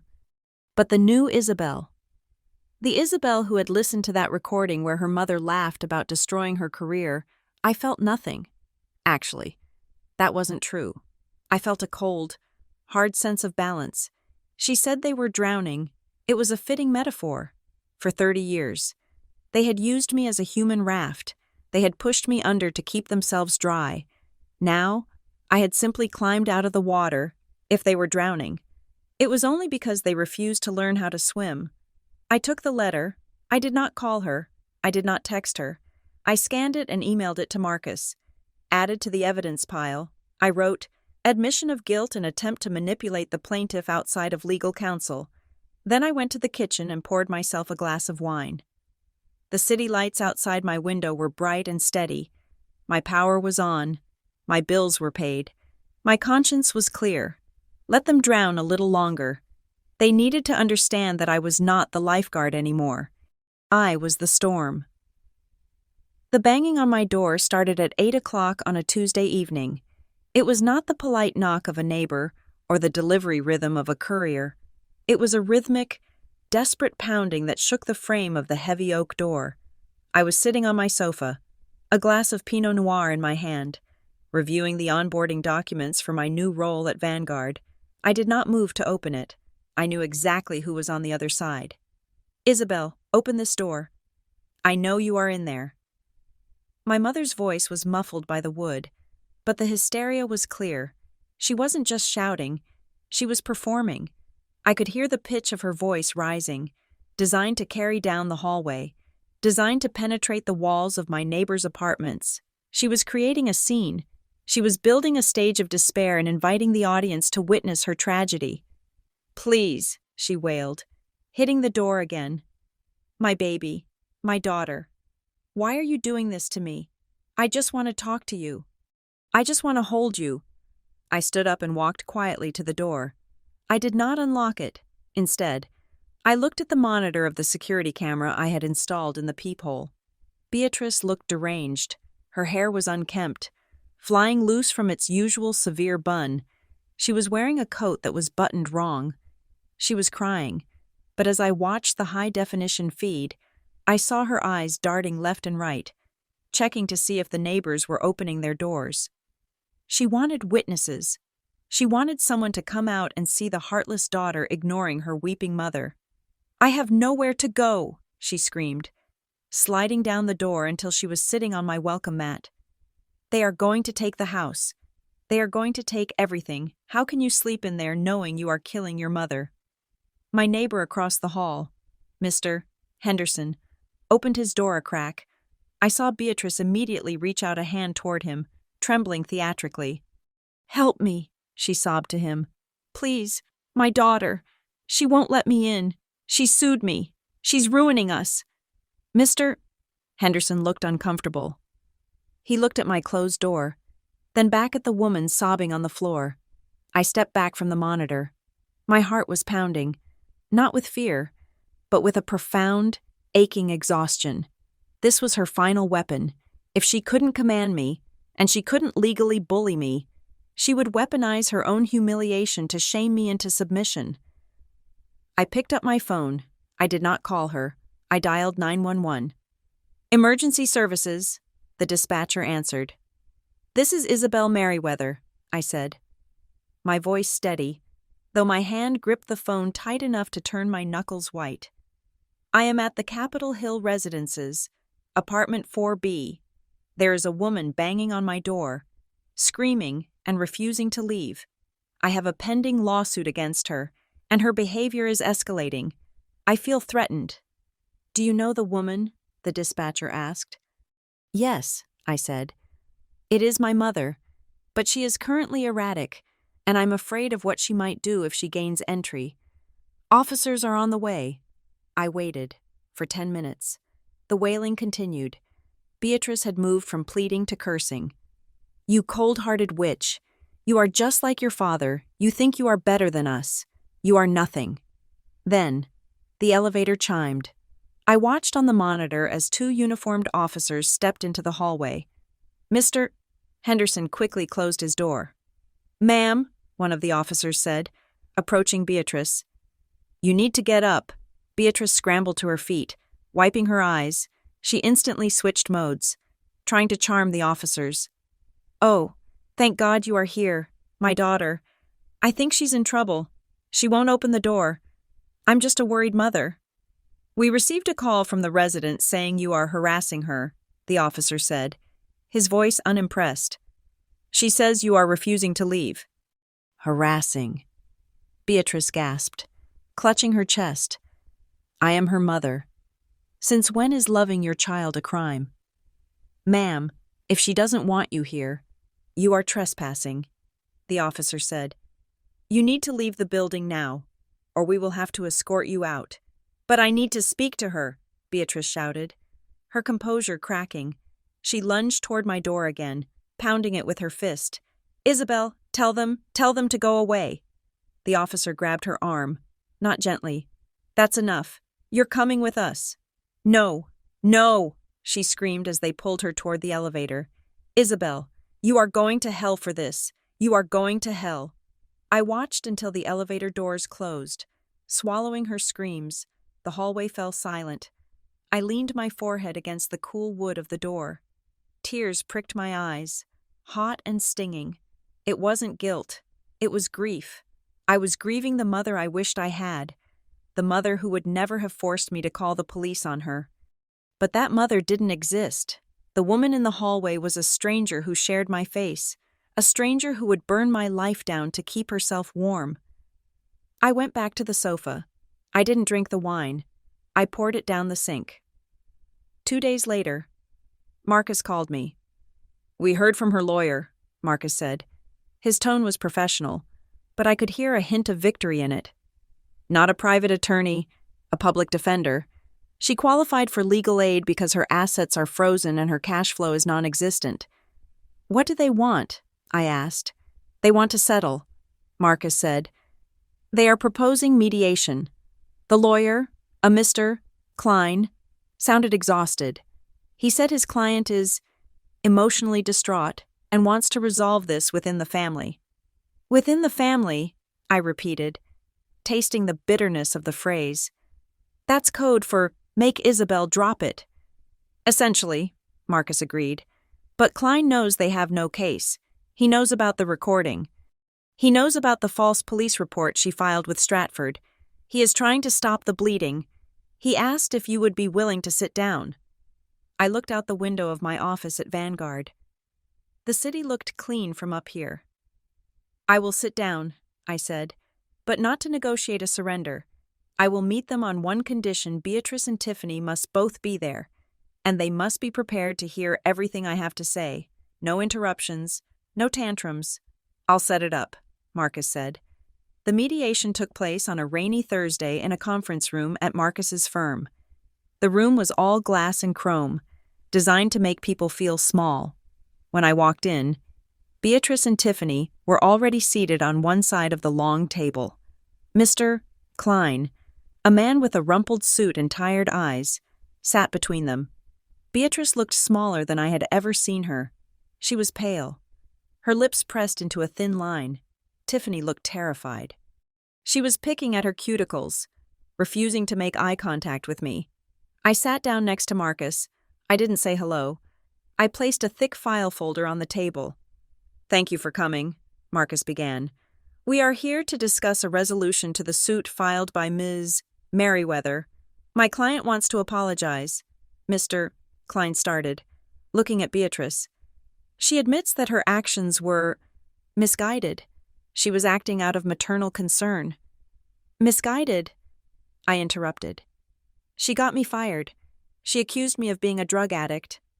I did it for you, Beatrice burst out, unable to help herself. You were working yourself to death. You were alone. I wanted you to come home. You wanted a babysitter, I said coldly. Is that so wrong? Beatrice demanded, tears welling up instantly. Your sister needed help.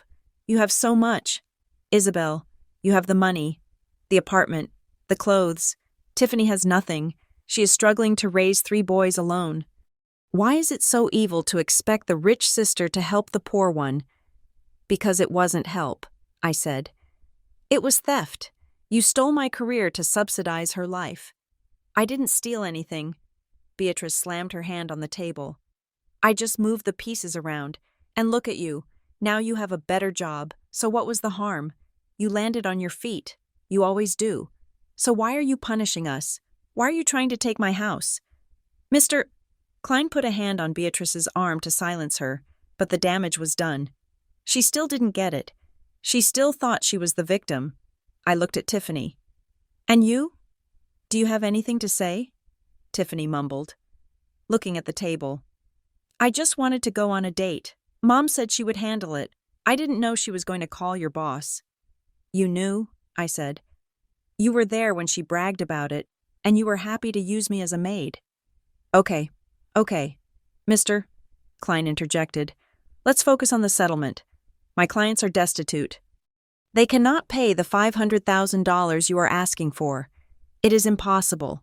We are asking for you to drop the financial demand in exchange for a written apology and perhaps a promise of no contact." I laughed. It was a dry, humorless sound. "A written apology?" I asked. "You think that covers it?" I reached for the file folder on the table. "You keep talking about money," I said, opening the folder. "You keep saying I have so much and Tiffany has so little. You keep saying you were just trying to balance the scales." I pulled out a stack of documents. They were credit reports, but not mine. "When we started the discovery process for this lawsuit," I said, "my lawyer ran a comprehensive financial background check on both of you to identify attachable assets. We found something interesting." I slid the papers across the table to Mr. Klein. 3 years ago," I said, "a credit card was opened in the name of Isabel B. Merriweather. The address listed was your house, Mom, not my apartment." Beatrice froze. Her face went from pale to a sickly shade of gray. "I didn't open that card," I continued. "I didn't even know it existed until last week, because you used a slightly different variation of my social security number, a common trick, changing one digit, which meant it didn't trigger an alert on my main report immediately, but it is linked to my identity. That card has a balance of $22,000, Marcus added, reading from his notes, and looking at the statements. It wasn't used for emergencies. It wasn't used for food. I looked at Tiffany. It was used for online shopping, Fashion Nova, Sephora, a booking for a weekend trip to Cabo that you took last year. Tiffany, the trip you told me you won in a radio contest." Tiffany's head snapped up. Her eyes were wide with panic. "And," I continued, "there is a personal loan, $10,000, taken out 6 months ago. The signature on the application is a forgery of my signature. The funds were deposited into a joint account held by Beatrice and Tiffany Merriweather." The room was deadly silent. Mr. Klein picked up the papers. He read them. Then he closed his eyes and let out a long sigh. He knew what this meant. "This isn't a civil dispute anymore," I said, leaning forward. "This is identity theft. This is wire fraud. This is bank fraud. These are federal crimes, and since the amount is over $30,000 collectively, we are looking at felony charges." Beatrice began to shake. I intended to pay it back. I was going to pay it back when the pension check came. With $22,000 of debt on a fixed income. I asked. "No, you weren't. You were just stealing from me. Again, you felt entitled to my credit rating just like you felt entitled to my labor." "Isabel," Mr. Klein said, his voice grave. "Are you planning to take this to the district attorney?" "That depends," I said. I looked at my mother. She looked broken. The defiance was gone. The arrogance was gone. She looked like a woman who realized the walls were not just closing in. They were crushing her. "I have a choice," I said. "I can hand this file to the police. You will both be arrested. You will likely go to prison, and you will definitely have a criminal record." Tiffany let out a whimper. "Prison, Mom. You said it was okay. You said it was just a loan." "Shut up," Beatrice hissed. "Or," I said, cutting them off, "we settle this today, on my terms." "What terms?" Mr. Klein asked. "The house," I said. Beatrice gasped. "No, not the house. It's all I have." "You sell the house," I said firmly. "You use the proceeds to pay off the fraudulent debt in my name immediately. You pay my legal fees, and you pay the remainder of the damages I asked for in the lawsuit. Whatever is left over, if anything is left over, you can keep to find a rental. You want to make me homeless? Beatrice whispered. I want to make you accountable, I corrected. You can't afford that house, Mom, not without my help, and I'm never helping you again. If you don't sell it, the court will take it anyway. Or you can go to prison, and the house will sit empty. Those are your options. Beatrice looked at Tiffany. She was pleading with her eyes, looking for loyalty, looking for the family-first bond she had preached about for decades. But Tiffany was looking at the credit card statements. She was looking at the threat of prison time. She was a mother of 3. She couldn't go to jail, and in that moment, the bond broke. Mom, Tiffany said, her voice trembling but loud. You have to do it. Tiffany, Beatrice looked at her, stunned. I can't go to jail. Mom, Tiffany shouted, pushing her chair back. I have kids. You told me it was safe. You told me Isabel would never notice the card. You made me sign those papers. I made you, Beatrice shrieked. You begged me for that money. You needed those clothes. You needed that vacation. You're the mother, Tiffany yelled back, throwing Beatrice under the bus without a second of hesitation. You were supposed to protect me if Isabel goes to the police. I'm going to tell them everything. I'm going to tell them it was your idea. I'm going to tell them you forced me. Beatrice recoiled as if she had been slapped. She stared at her golden child, the daughter she had protected, coddled, and ruined my life for, and she saw nothing but selfishness. She saw a mirror image of herself, but directed inward. You, Beatrice whispered. I did everything for you. Well, fix it, Tiffany snapped. Sell the house.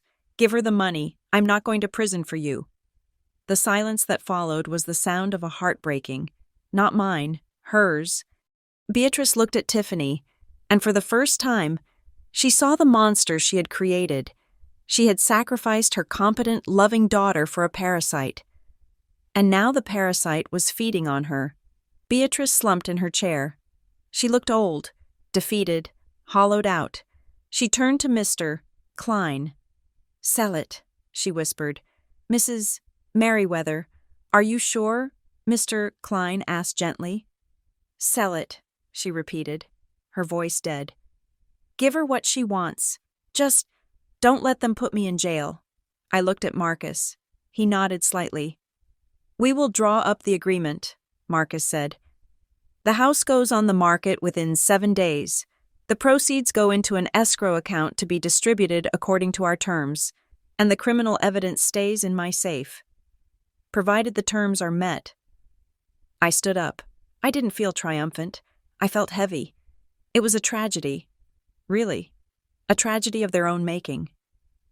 One more thing, I said, looking at Beatrice. She looked up at me, her eyes dull. When the house is sold, I said, and you are looking for a place to go, don't call me. And Tiffany flinched. Don't think you're off the hook, I said. You just lost your free ride. You better hope Mom has enough left over for a deposit on a trailer, because I don't think she's going to be very generous with you anymore. I walked out of the room. I heard Tiffany sobbing behind me, but this time, Beatrice wasn't comforting her. I walked out into the rain. The air was cold, but it felt clean. I hailed a taxi and gave the driver the address of my office. I had a meeting at 3. I had a team to lead. I had a life to build. And for the first time in 30 years, I didn't owe anyone anything. The liquidation of the Merriweather family home happened with the speed and violence of a car crash. One moment it was the fortress where my mother had reigned as the unquestioned matriarch, and the next, it was just a listing on a real estate website. Stripped of its dignity and reduced to square footage and asking price, the sale was necessary to satisfy the settlement agreement Marcus had drafted. The terms were brutal but simple. Beatrice had to pay off the $22,000 in fraudulent credit card debt. She had to pay off the $10,000 loan. She had to pay my legal fees, which had climbed to nearly $15,000, and she had to pay the damages for the defamation. When the math was done, the equity in the house was the only thing that could cover the bill and keep her out of a jail cell. But the loss of the house was not the incident that broke my mother. Houses are just wood and brick. They can be replaced. What truly destroyed Beatrice Merriweather was the betrayal of her favorite child. The explosion happened 3 days after the mediation. I heard about it from a neighbor who witnessed the scene in the driveway. Tiffany was moving out. She wasn't moving to a new apartment with my mother. She was moving in with a friend from high school, leaving Beatrice to navigate the eviction and the sale alone, according to the neighbor. Beatrice had stood on the porch, weeping, clutching Tiffany's arm, begging her not to go. She had screamed that they needed to stick together. That family was all they had, and Tiffany, the sister I had been told to serve and protect my entire life, had shoved our mother away. "You almost sent me to prison," Tiffany had screamed, her voice echoing down the street. "You told me it was safe to use her name. You are toxic. Mom, I can't have you around my kids. What if you steal their identities too?" That was the dagger. Tiffany took the boys the grandchildren Beatrice lived for and drove away, leaving my mother standing alone in a driveway full of boxes. She forbade Beatrice from seeing them. She blocked her number. She blamed Beatrice entirely for the mess, conveniently forgetting the vacations and clothes she had enjoyed on my dime. It was a poetic, vicious justice. Beatrice had raised a daughter to be selfish, and now that selfishness had turned its hunger on her, the house sold in 2 weeks to a developer who planned to tear it down. The proceeds were wired to the escrow account Marcus controlled. The day the money hit my account, I sat in my office at Vanguard Systems. The sum was substantial. It was enough to buy a luxury car or put a down payment on a vacation home. It was blood money, extracted from the destruction of my childhood home. I didn't keep it. I called Marcus and gave him instructions that made him pause. "Are you sure?" he asked. "After everything they did. You don't owe those kids anything." "The kids are innocent," I said. "They are just victims of bad parenting, like I was. But unlike me, they won't have the drive to escape unless someone gives them a ladder." I placed the entire settlement amount into an irrevocable educational trust for Leo, Sam, and Tyler. The terms were ironclad. The money could only be used for tuition, books, and trade school or university fees. It would be paid directly to the institutions. And there was one specific clause I insisted on, printed in bold. Neither Tiffany Merriweather nor Beatrice Merriweather shall have access to, knowledge of the balance of, or any administrative control over these funds. Any attempt by the parents to access these funds for personal use will result in the immediate dissolvement of the trust, with the remaining assets donated to charity. I mailed a copy of the trust documents to Tiffany. I didn't send a note. I didn't need to. I knew she would read it and scream in frustration, knowing there was a fortune sitting there that she couldn't touch to buy a new purse or get her nails done. It was the ultimate power move. I was providing for her children better than she ever could, while simultaneously locking her out. My life, meanwhile, was accelerating. At Vanguard, I was no longer fighting for recognition. I was drowning in it. My first quarter results showed a 12% increase in efficiency for the operations team. I was given a corner office with a view of the Sound. I wore suits that cost more than my mother's car. I slept through the night, 2 months after the settlement. I ran into a ghost from my past. I was at a steakhouse downtown, having a celebratory dinner with the CEO of Vanguard, Mr. Sterling. We were discussing a new acquisition strategy. As we were leaving, I saw him, Mr. Harrison, my old boss at Stratford Dynamics. He was sitting at the bar, nursing a scotch. He looked older, tired. When he saw me, he nearly choked on his drink. He stood up, smoothing his jacket, his eyes widening as he took in my appearance, the tailored blazer, the confidence, the fact that I was walking shoulder to shoulder with his biggest competitor. "Isabel," he stammered. "Hello, Mr. Harrison," I said. My voice was cool, polite, and completely indifferent. I saw the press release," he said, shifting his weight awkwardly. "Stratford is, well, we are missing you. The Helios project has stalled. The new manager just doesn't have your touch." He paused, looking desperate. "We would take you back. Isabel."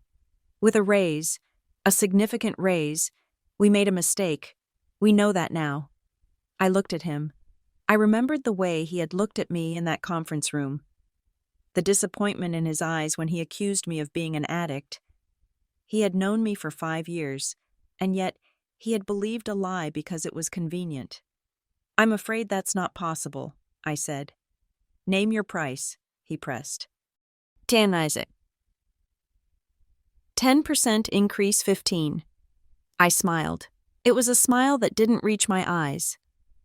"Mr. Harrison," I said, "you couldn't afford me, and I don't mean the salary, I mean the loyalty. You spent yours the day you let security escort me out of the building without asking me a single question. I work for people who trust me now." I walked away. I didn't look back to see his reaction. He was a footnote in my biography, a lesson learned in the chapter titled, "Trust No One."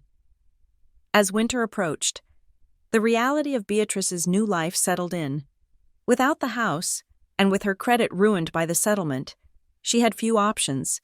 She moved into a small, one-bedroom apartment in a run-down complex on the south side of the city. It was a place with thin walls, flickering hallway lights, and the smell of damp carpet. She was alone. The relatives she had tried to rally against me had all drifted away, embarrassed by the scandal and afraid of being associated with a woman who had committed felony fraud against her own daughter. Tiffany was living her own nightmare, with her car gone seized to pay her portion of the debts before the trust was set up, and no financial support from Mom or me. She had to work, real work. She got a job at a distribution warehouse, working the graveyard shift, packing boxes from 10 at night until 6 in the morning. I heard from a cousin that Tiffany had lost 20 pounds. She looked haggard. She was experiencing the exact level of exhaustion she used to mock me for. The universe has a way of balancing the scales, and gravity was finally doing its job. Then, the letter came. It was a Tuesday in November. I found it in my mailbox. The envelope was cheap, and the handwriting was shaky, as if the person writing it had been trembling. "My dearest Isabel, I am writing this from my new apartment. It is very small. The heating does not work very well. I sit here in the evenings, and I think about the house, I think about your father, and I think about you. I am so lonely. Isabel, Tiffany will not speak to me. She blames me for everything. She won't let me see the boys. I haven't seen them in 3 months. I miss them so much it hurts my chest. I know I did wrong. I know I hurt you. But the punishment is too heavy. I am an old woman.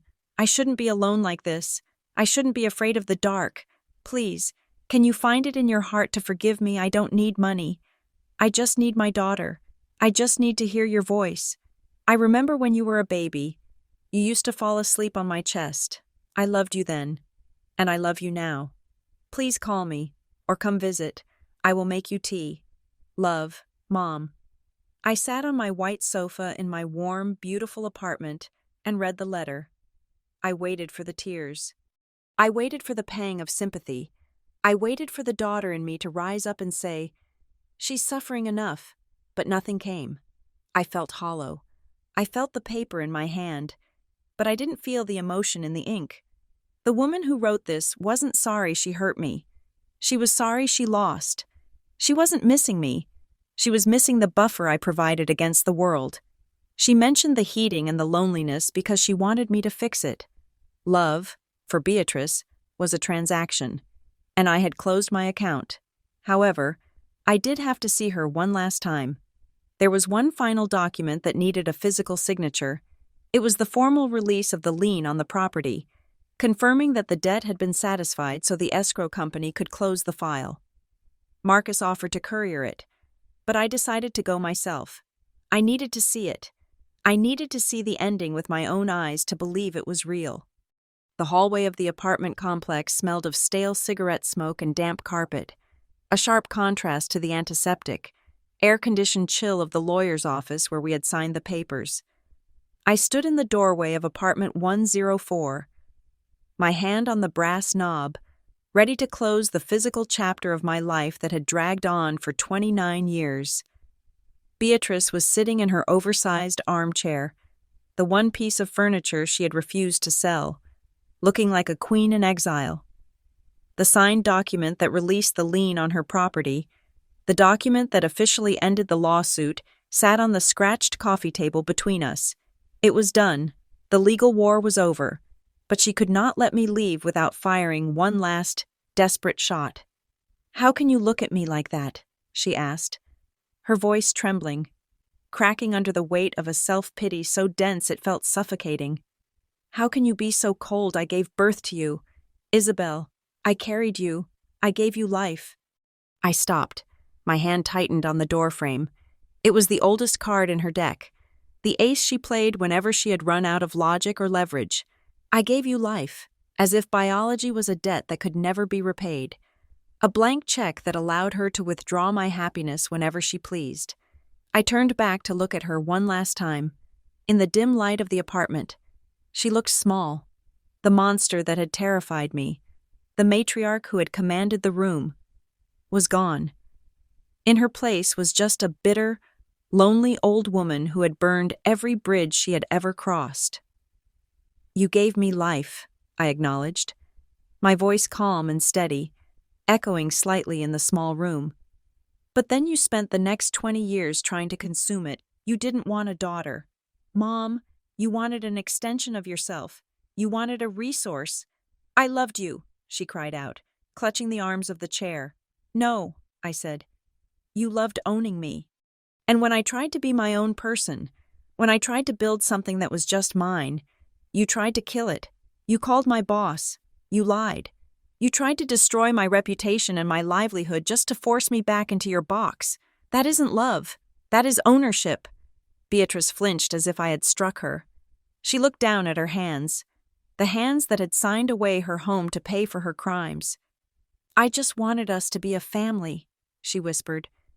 "You know what I always said? Family comes first."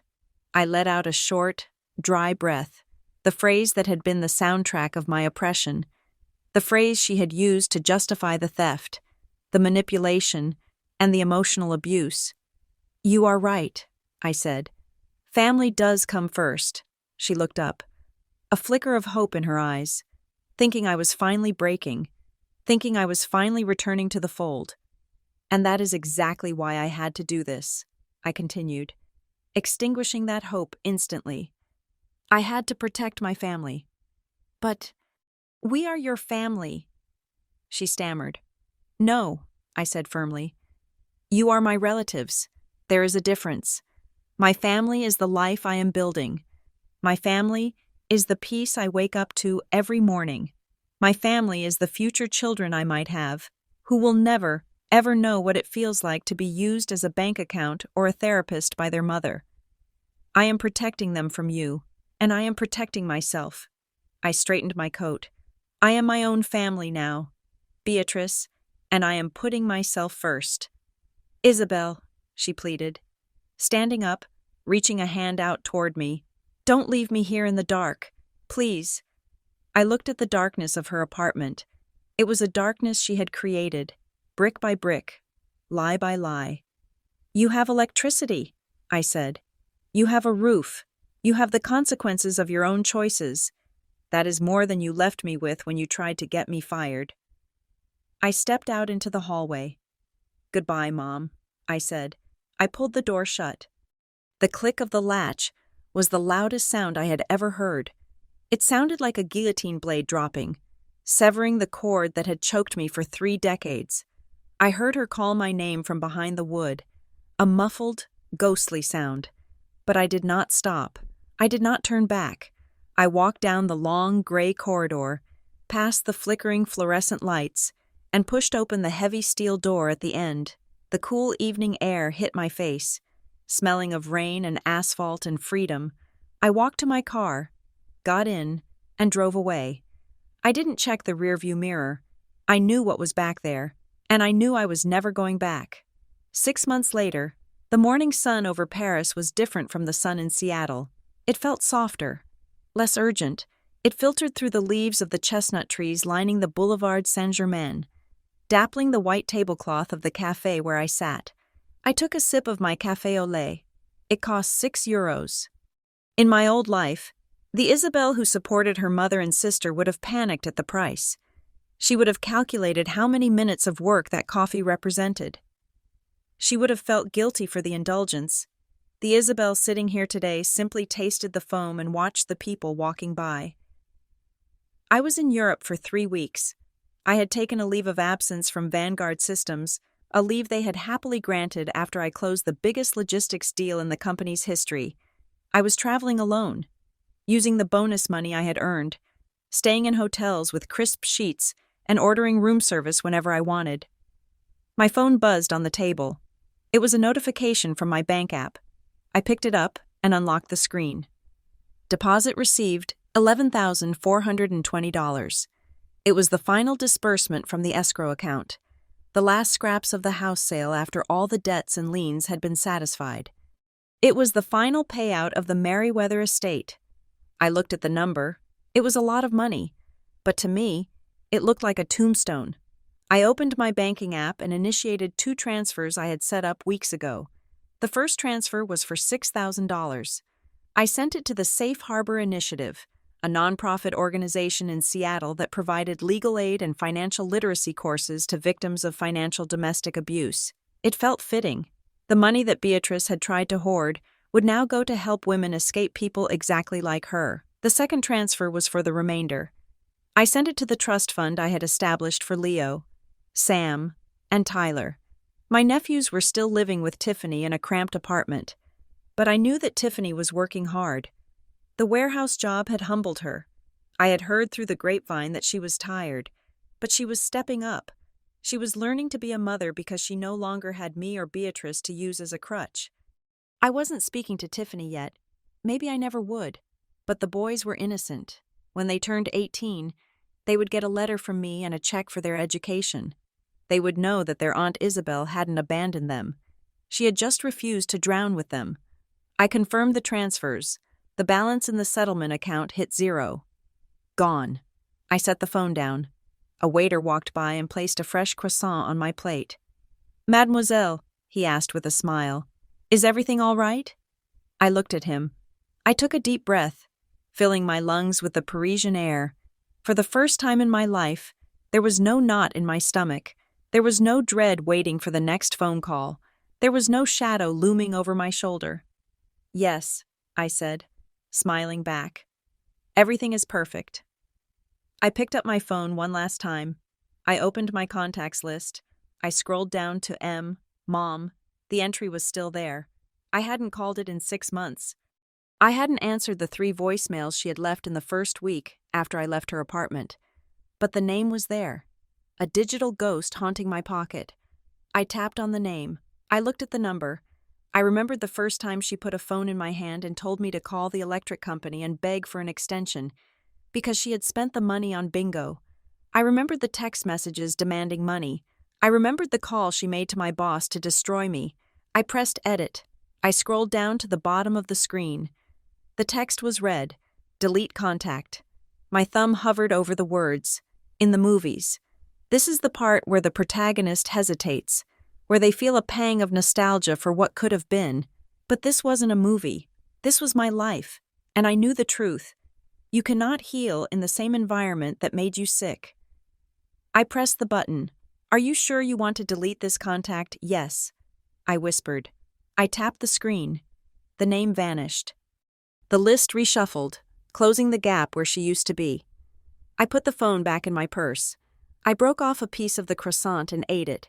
It was buttery and flaky and sweet. I looked up at the sky. It was a brilliant, endless blue. I was 29 years old. I had a career that challenged me. I had a home that was mine, and I had a future that was entirely unwritten. They say blood is thicker than water. They say you owe your family everything. But sometimes, the family is the infection. Sometimes, the most loving thing you can do for yourself is to pick up the scalpel and cut. I had cut off the necrotic part of my life so the rest of the body could survive. And as I sat there in the sun, watching the world go by, I realized the most important truth of all. I hadn't just survived, I was finally, truly living. Thank you so much for listening to this story. If you enjoyed Isabel's journey from betrayal to freedom, please take a moment to scroll down and leave a comment. I would love to know where you are tuning in from today. Are you listening from a busy subway in New York, a quiet room in London, or maybe somewhere sunny like Brazil? Let's connect in the comments section and share our thoughts on whether you think Isabel did the right thing. And please, do not forget to subscribe to the channel Healing Drama Stories for more powerful, emotional, and real-life stories. Smash that like button if you think family shouldn't get a free pass for toxicity. And please press the hype button to help this story get recommended to more people who might need to hear it. Your support means the world to us. See you in the next story.